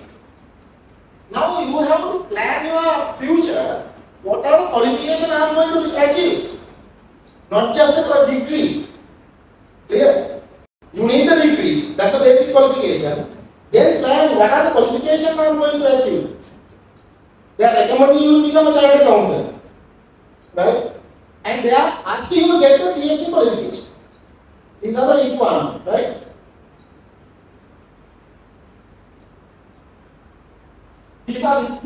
part, I think those will be covered in your lessons every day at the evening. Lectures telling these are the qualifications, these are the skills you must need to have maintain your professional skepticism, blah blah blah. Every day you are listening to those, right? Okay. Forensic accountant work in a variety of settings. These are not the job, the areas you can work. See the areas. You can work with the lawyers in law firms. As I told you, you can work with the auditors in audit firms. Not only that, lawyers need the financial assistant means not the, you don't need to give the cash them, right? You want to give them your financial knowledge. You can work there, then consultant firms, public accounting firms, law enforcement agencies, as I said, sometimes the financial intelligence unit, CID, FCID, I don't know whether it's still ready. There are a lot of agencies in the government require financial experts to investigate things. Then the insurance companies, government organizations, financial institutions, all over the organization, they need those who have skills in investigating financial issues. Right? Then you can work for investigations or internal audits. You can be specialized in investigation part, or you can be an internal auditor. I will tell you the opportunity. Now, as IIA said, the internal auditor's qualification, yes, it's better to have. But assume or imagine you are an IIA member with ACFE qualification. Now what will happen? I will tell you a nice story to motivate you. I came here 2004 as a student, right? At that time, finance and accountancy was a single department. We had 2 degrees like now, accounting and forensic, right? That time we had finance and accounting. Lectures told finance will be the best degree. We also motivated. I went to the Kenya temple. Please give me enough qualifications to go to finance, and I went to Kochikade church also. I'm Catholic, right? There I went to that Kochikade church and also said, please God, please help me to become a finance. Right? That's the real story, my story, right? Then I worked hard for finance and fortunately selected for finance. After I passed out, I realized unfortunately I selected for finance. No use that degree in the market. I want to tell you, right? The accountancy degree is the more useful degree in the market compared with finance. Because finance is only one function in the entire accounting. Now, I left university as a lecturer in 2014, then worked for audit firms. Fortunately, Jagat sir, my partner, they have guided me, right? Now I worked until 2020 as a manager for a firm, right? It's a local firm, DRDC and company. Manage, audit manage. 2020. Then, suddenly, I have been recruited as CFO of the company, group CFO. How a person can become a group CFO from a position of audit manager? Because you know the way is you have to be an assistant accountant, assistant finance manager, senior finance manager, finance controller, head of finance, CFO. They have recruited me directly. Why? Because of the qualification. What are qualification? I have the finance degree, chartered accountant, CFE. Right? Otherwise, they have recruited 3 people. Think that an advantage. They want to, if they have not recruited me, they would have recruited 3 people, chartered accountant, ACFE qualification, forensic investigation. Now they are paying single salary instead of 3 salaries and getting the service of all the 3 experts. That's why you want to cover up all the areas. Don't just do the degree, right? ACFE, you don't want to bother about that because you can complete the degree. Then from this confirm, you can get the exemption for the first level of qualification ACFE from your degree. I will come to that program, right? Then you can be the CFE after completing 4 subjects, right? Then you can automatically take them. Then do chartered accountancy or ACC or whatever other accountancy qualification. Because I know when I work for forensic, only one partner I identified as a forensic auditor in Sri Lanka is a Jagas. I won't tell you. But he initially became a chartered accountant. Right?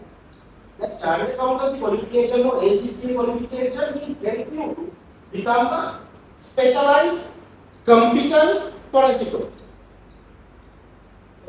There were planned that professional qualifications you want to achieve, right? Okay, these are the areas you can work. Just read and they will share you.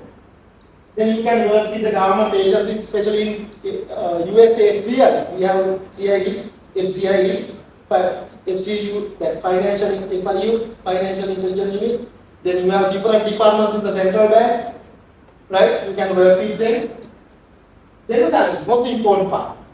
This was the survey result conducted in 2020 by ACFP, Association of Certified Fraud Examiners. This is in US term. That means you have that job market. You have that job. You can go there. Keep in mind. Right? Still I am getting vacancy notifications, everything from USA for forensic auditors. Therefore, don't worry about that. If you can get the qualification, not the paperwork, right? The qualification. But work in audit firms, you need to get the experience, you need to work with senior certified forensic auditors, right? With the qualification and the experience, you can have enough jobs. Here, CFP 95,937, that's the annual salary. Without CFP, even they can identify 10,973,000 plus, right? Divide by 12, multiply by 325, and see how much. Got it? Per month. Now, this is the important part, CFP examination review. This is basically, this has two levels. In chartered accountants, we have 4 levels, remember? Those who do chartered accountant, please raise your hands. Good. Others, please chart whatever accountancy professional qualification, that's an added advantage, right? Okay. This has 2 levels, ACFP qualification and CFP qualification, right? ACFP is Associate Member of Certified Fraud Examiners. This sir confirmed that after you complete your degree, they agreed to give you the exemption for that level. They have to do only for the next level, that is CFP qualification. Right? Okay. In CFP qualification, you have 4 subjects to complete. Right? Investigation, law, financial transaction and fraud schemes, and fraud prevention and deterrence. Right? No classes, no lectures. Right? If you want, you can find out classes and study. You can register with ACFP. Registration fee, first time exam sitting fee for all the subjects, everything $840. Right? If it is 1,000, it will be 365,000 rupees. Because one more week ago, $360. Now this is $840 for the registration and first time sitting exam fees. Right? Once you register, they will give you the notes and the handbook. The notes consist the handbook plus PowerPoint presentations topic wise. You can read it, you can do self-studies, the first option I've said, right? And you can sit for the exam. Each subject has 2-hour paper with 100 MCQ questions. You need to take 75 marks twice. Right. That's the structure. First level, as I told you, first level will be accepted. Is that clear? Second level, you have 4 subjects. Registration, current rates. It can be changed when you are qualified in the degree, right? 840 for registration and first time sitting exam fees. Register, get the notes, read. 100 MCQ questions per paper, 2 hours. 75 marks is the pass. 75. Out of 100, we have to complete 75. Get the 75 marks, 1 marks to 1. Clear? Right. Then here are the things I have explained to you. Then CFP exam, as I told you, 100 MCQ questions, pass rate, pass mark 7%. Right? Then there are some inside out. If say you have failed one subject, right? Then you can resit the exam. You have only paid $10 to resit, but only 3 attempts. You complete it in 3 attempts. $10 in the resit. Right? All are online. There is a separate process. Those who are following chartered accountants, I think they know how to do the online exams. Right? ACCA, who following ACCA, they know how to do the ACCA exam. The ACCA system they are following here to do the ACCA exams. Right?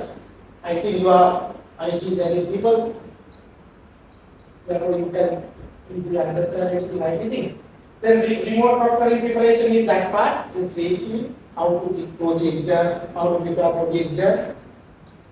Then you have 3 attempts. Here is the structure. Now I have told you can do self-studies. But fortunately, luckily, CSC Lanka, Institute of Chartered Accountants of Sri Lanka, has joined with ACFP, USA, and started here the program under CSP Lanka. Because initial plan is right? We initiated and we completed the first batch. You can register with CSP Lanka Business School. Right? You have 7 weeks lecturing. For all the 4 subjects, you have only 7 weeks. Lecturing sessions online. You can go to the lectures. It takes only 20,000 rupees for all the subject lectures. Then you can register in ACFP for exams. You have discussed. Right? And you can get the qualification. Revisit exam will be $10 per subject. Right? That's the way to become a CFP. I have registered now 2-3 years ago. Within 1 month, I have completed everything. I got the documents, I read it and answered. Nothing new. Only thing is the law and the investigation skills are new. But if you can work under audit firm during this 4-year period, or the period allowed by the lecturers to go to outside from the university, right? You can work at least 3 years with a forensic team in an audit firm. No need to even learn to answer the questions. Clear? Right? Therefore, my advice you to do the degree properly, study properly and complete the degree. During this period, do any professional accountancy qualification, ACC or CA, right? Then at the end of the degree, completion of the degree, you can get the exemption for ACFP and do the CFP exam and get the qualification. Then at the end, if you can have a plan for next 5 years, you will be a chartered accountant or certified chartered accountant like ACCA plus degree and CFP. Right? More than enough. If you ask me, give me an example, it's me. I became a CFO from a audit manager, right? Because of those qualification. And there's another one. The motivation. To become successful in the world, in any area, you need 3 things. You know what are the 3 things to become successful? You succeed to become a university student. Right? Think about your own life. How you have worked. How you have planned your future. Like about ground saying campus and right? The ground saying ask you to go to university, it will give you a age, you work hard and get to university. Now plan your future. Right? Who you want to be? Don't worry. Forensic is the future in accountancy. Right? As IFAC president said, accounting, auditing, everything will be done. But people won't stop doing frauds and corruption. Right? You know how you do the corruptions in all level, right? No. You can see at the business level how that people doing it. Therefore, first, you need three things. You need to long for this profession. Then you need to commit for your plans and work hard. Anything is possible. Can you raise hand any person who came from down south to this place? Down south? Which district? Sorry? Martha. Sorry? Go. Martha. Anybody who's from Ahmedabad? From where Ahmedabad? Tango. Lucky. I want to tell you, be motivated, plan yourself, and work hard. Because I am from Surya or Ahmedabad. I paid 2004 here. This is my lecturer. I am still calling Mudi sir. At that time, very young lecturer. I came from Surya. Now I am working here. I became a lecturer here. I became a CEO of a group company. Two reasons. I always like University of Cali because this is my home. Today I put my LinkedIn back to home. Right? This is my home, where I grew. Other one is the commitment for your plan. Very important to tell you. You are millennials, I think. After 1995, right? After 1995, right? Yeah. You born after 1995. Right. The nature of yourself. The science states, always states, you are not listening to others, especially to the elders. Think yourself. It's the characteristics of your entire generation. And my request, listen to your elders. Those who cross the path already, where you are going now. Talk to chartered accountants, talk to your lecturers, talk to other persons who work in audit firms as forensic examiners. Right? Listen to them. Listen to their success stories and plan yourself. I will summarize now. What you need to do? Complete your degree successfully. Till no need to touch the ACFP as this said, you will get the exemption for ACFP and you can become a CFP after completion within 2 or 3 months. Don't worry. That program detail is here, right? You can go to CSP Lanka Business School or directly to the ACFP website to get those information. Just go to CSP Lanka Business School, they will give you entire information. They happily take you once you complete it. Then you can work only for the degree till this period. My additional advice is your accountancy profession. Accountancy related qualification, my request is to the chartered accountant because I am a chartered accountant. Right? And I will tell you the other benefit. I am a ACCA member. How I didn't take any exam. Because of a chartered accountant, I got free of charge ACCA qualification. Right? That's why I am asking you to the chartered accountant if you can. And it's just like become a Buddhist. Sorry. Buddha. It's very difficult to become a Buddha. You know, how many times? How many lives he passed in Siddha? The second difficult thing is to become in the world is a chartered accountant. You can try. This will tell you he is chartered accountant. I myself and he has lot of experience how to do chartered accountancy and do the case study. I passed case study because of him. Right? Chartered accountant school also take me. Right? Only 3 targets we have. What are the 3 targets? Complete the degree, not just pass, right? In the class. Then get the CFP exam qualification. During that tenure, do accountancy professional qualification. Right? Whatever you do, keep in your mind. My final advice: you are a human being. Maintain your human characteristics. You want to become a king. Thank you very much. Now you can ask a question from me and Jagat sir if you are relating to this ACFP and the profession of the jobs. Right? Chartered accountants, forensic auditors. I am not going to tell you the salary, but they pay more than 200,000, 300,000 tax per month. Now imagine. My mother is a teacher, my sister is a teacher, brother is a teacher, wife is a teacher. So, once you get the aggregate of their salaries, compare tax double because of this qualification. Now what? Don't run behind unnecessary things. Okay, now we like to listen your voice. If you have any question, whatever the language you can ask. Please, you don't know how to speak Italian, very sorry. Right? English or something you can ask. Very sorry for the inconvenience that because I can speak Tamil, but those are what I collected from the Telugu and Tamil views. Those are not good. Visiting words, right? I can't learn those things.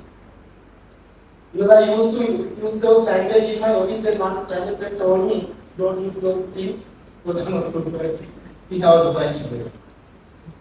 Okay, anything? Anyone? Right?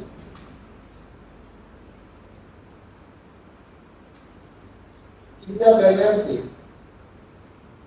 Campus research करना है कि कैसे आपने ये किया हमारा तेरे भी गुड मॉर्निंग किया नहीं हुआ लेक्चर ऐसा तो इंग्लिश में लेकिन ये एफए का अरे एफए की इंग्लिश हम पिछले से वर्ड में इंग्लिश में ना इंग्लिश से लाइला देखो नहीं है पर एक्चुअली हम जब हम पिछले से लाइला क्लास में हमारा तेरे भी गुड मॉर्निंग किया एक आदमी जब मिस करने ना क्या ना ये दिन मुझे एक आदमी सारे काम ना ये आदमी मिस लेक्चर नहीं हुआ है How do you miss the hour? You miss actively English is not good morning.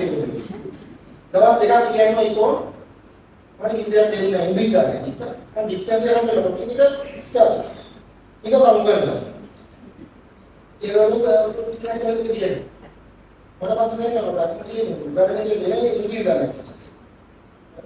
English. I'm going to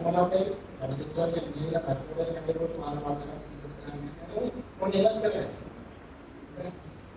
mereka sekarang yang antara, dari mana yang kita dapat masuk lagi? Yang kita lihat yang kita lihat kan, kita lihat yang masuk lagi lagi. Ibu orang sekarang memang harus dilakukan mereka pun orang kita ambil, mau kita kali ini api debe api jadi tema, boleh, bukan? Ada bukannya orang bukan?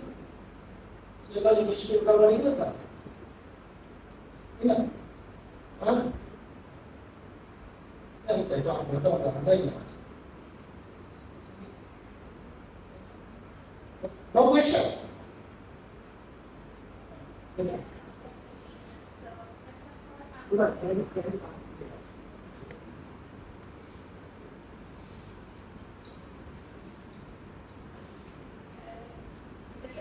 Thank you for accepting our invite and sharing insights with us. So I have a couple of questions. First, moving to Tadak sir. So, sir mentioned that until right people touch the digital forensic devices, we are not supposed to touch. So the evidence may be like lost. So, sir, can you please elaborate who are the right people so that like we will be more, we will have more insight on that? Yeah, what I say is, if you don't understand the gravity of the problem, then don't try to go into that detail. Because most important thing in the electronic device is to ensure the dealing of that equipment is done by only one person. Now, if everyone in the organization goes into that document, that equipment, switch on the equipment, or let's say laptop, switch on the laptop, and moment when you log in, there is a timestamp on that, which time it was switched on, and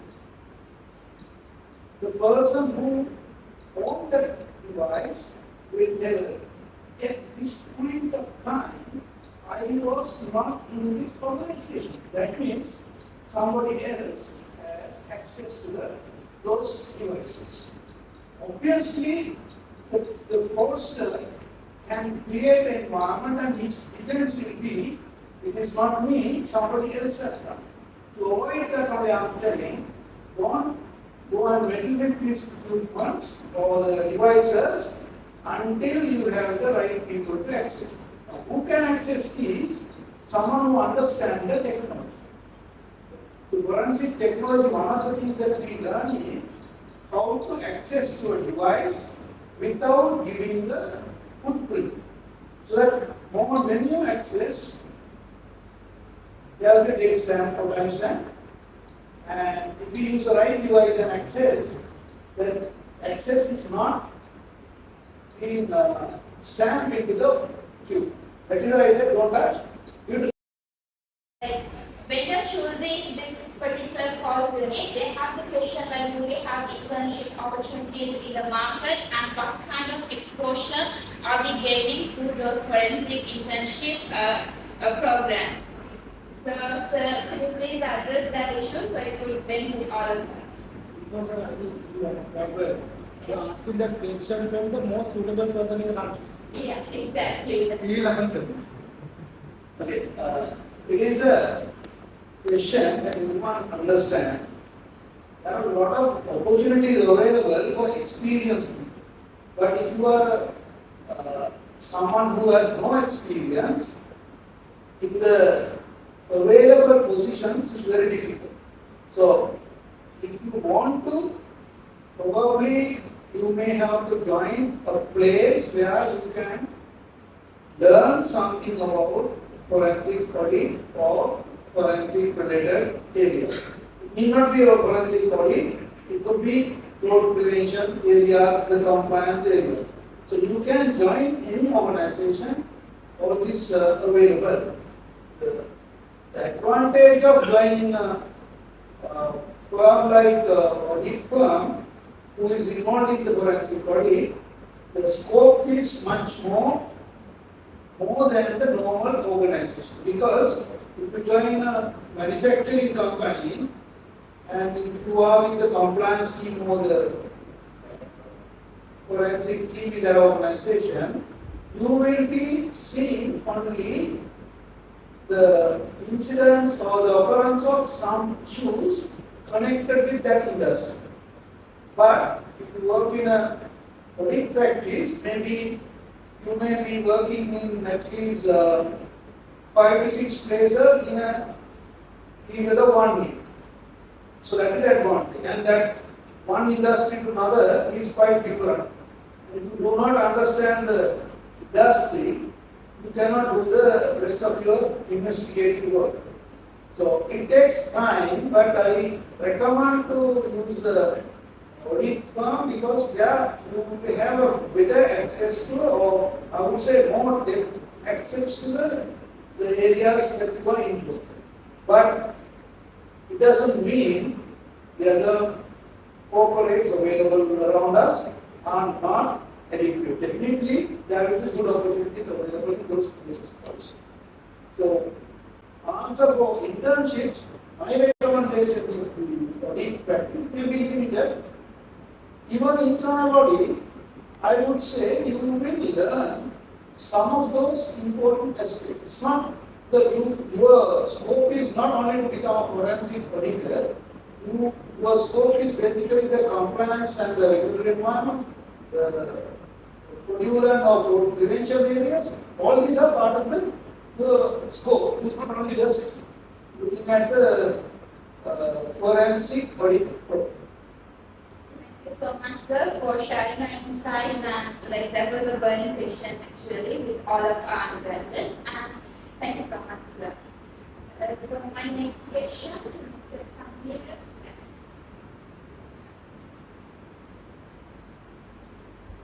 So actually, you were saying the first level is exempted with our degree. So could you please say what are the prerequisites? Like, is there any kind of like GPA requirement or something? Like this?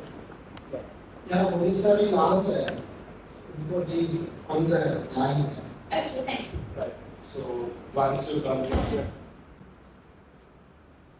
complete the degree, right? So get the associate membership of CFP qualification. Yeah. So with the degree you will get it. So after that you have to go with the 4 subjects, right? So with those subjects and proceed. Because I have written to them and get that concession or whatever. Thank you so much. I have a small concern. In your speech, you mentioned about in your company, you have to separate officers who are expertise in the forensic field. So my question is, so what kind of job responsibilities do they perform in your company, in your organization? Yeah, our company is a holding company.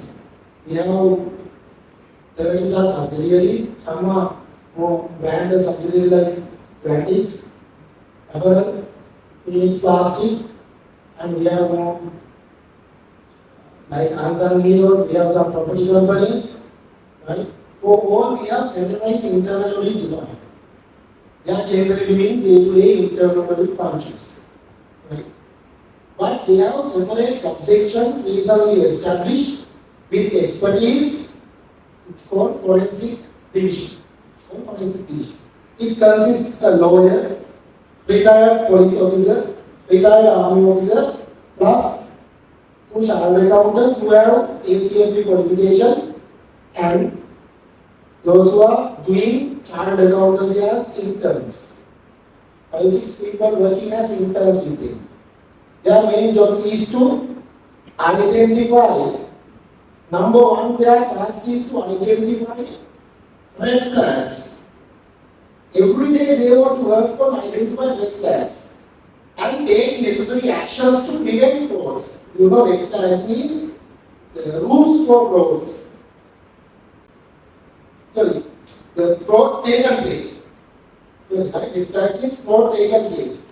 They want to identify daily because we are, especially in the urban sector, there are a lot of frauds. I will give one example. We have in Sri Lanka, we have 30+ factories who all supply, they remove and take product from them.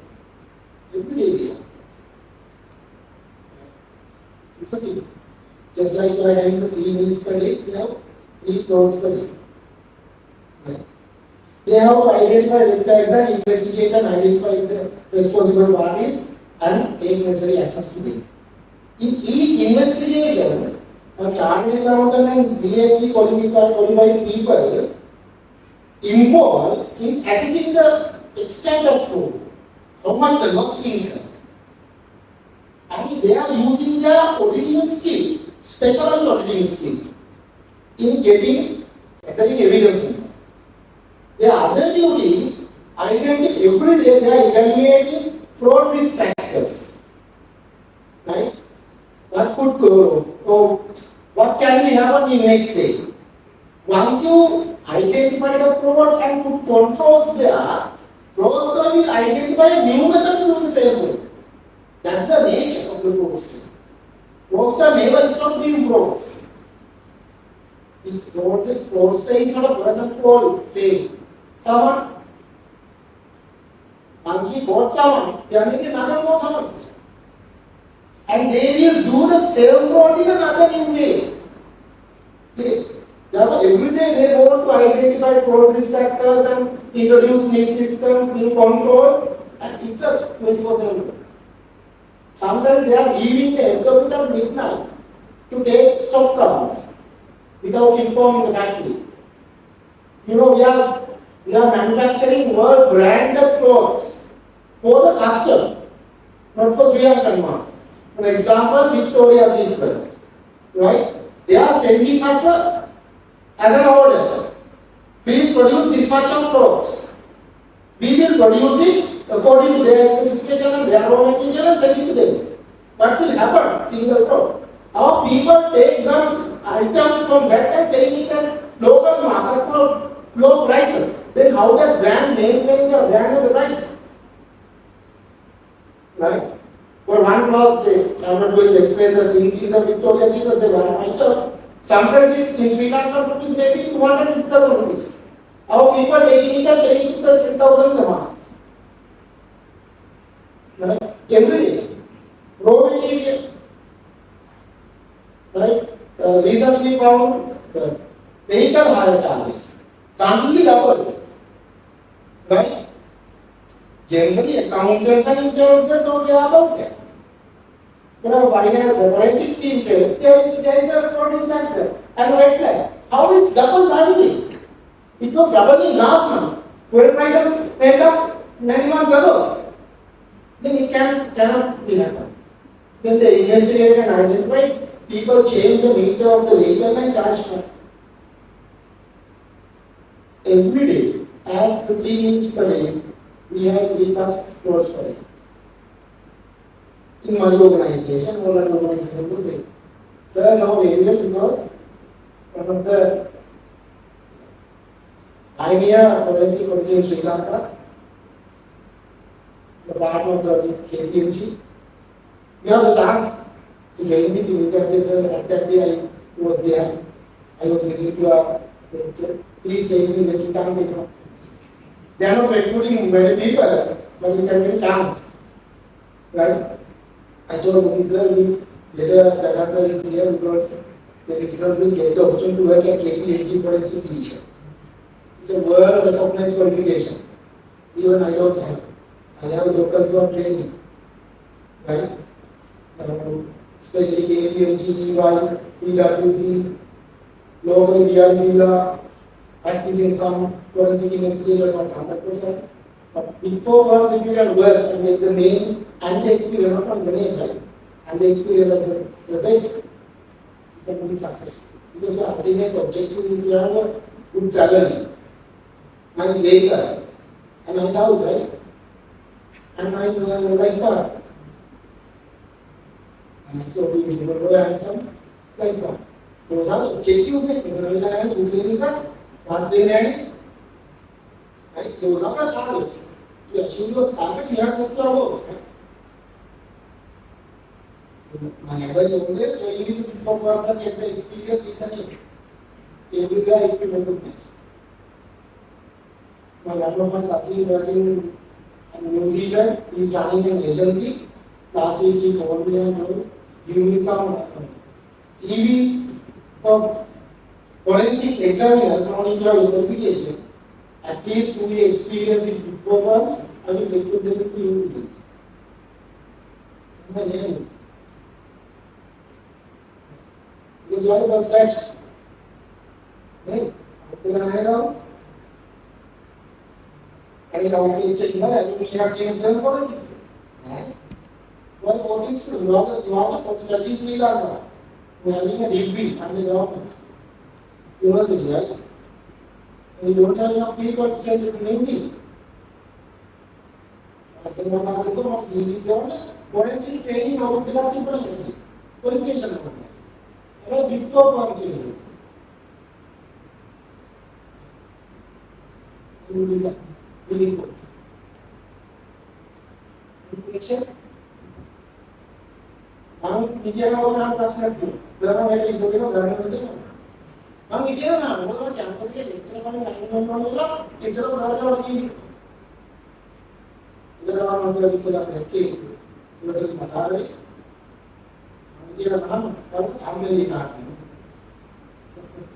I'm answers that are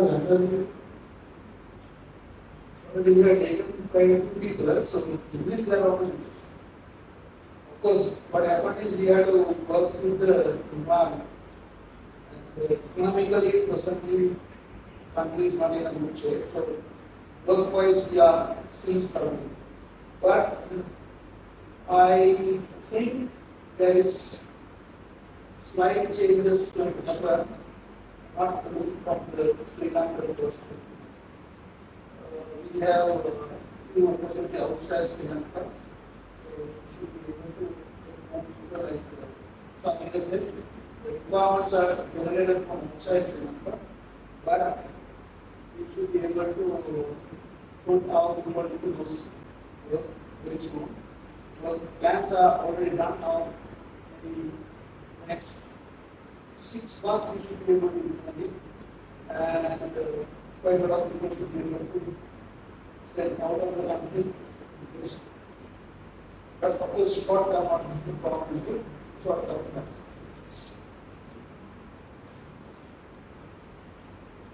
Any other questions?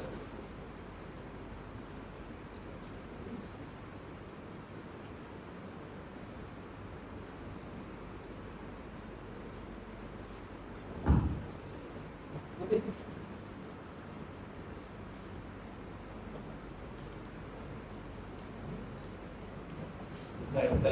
So with this note, we can conclude the session. Thank you very much, Mr. Jagat and Mr. Samira. So as they are, pioneers in forensic profession, and so you all are fortunate enough to get their insights, right?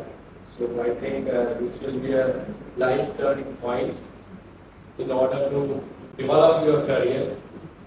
Right? Think about those qualifications and how you can proceed, which is really important. So that's why we have organized this. So again, once again, I must thank Mr. Nagar and Mr. Sabir for taking the time and making the comprehensive presentations.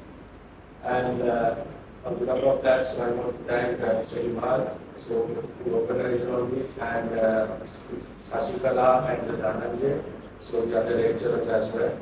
So I want to thank them as well. So, and so hope you get something out of this and it will change your life and you will develop your career. So, so with that note, we can conclude the session, right? So, thank you.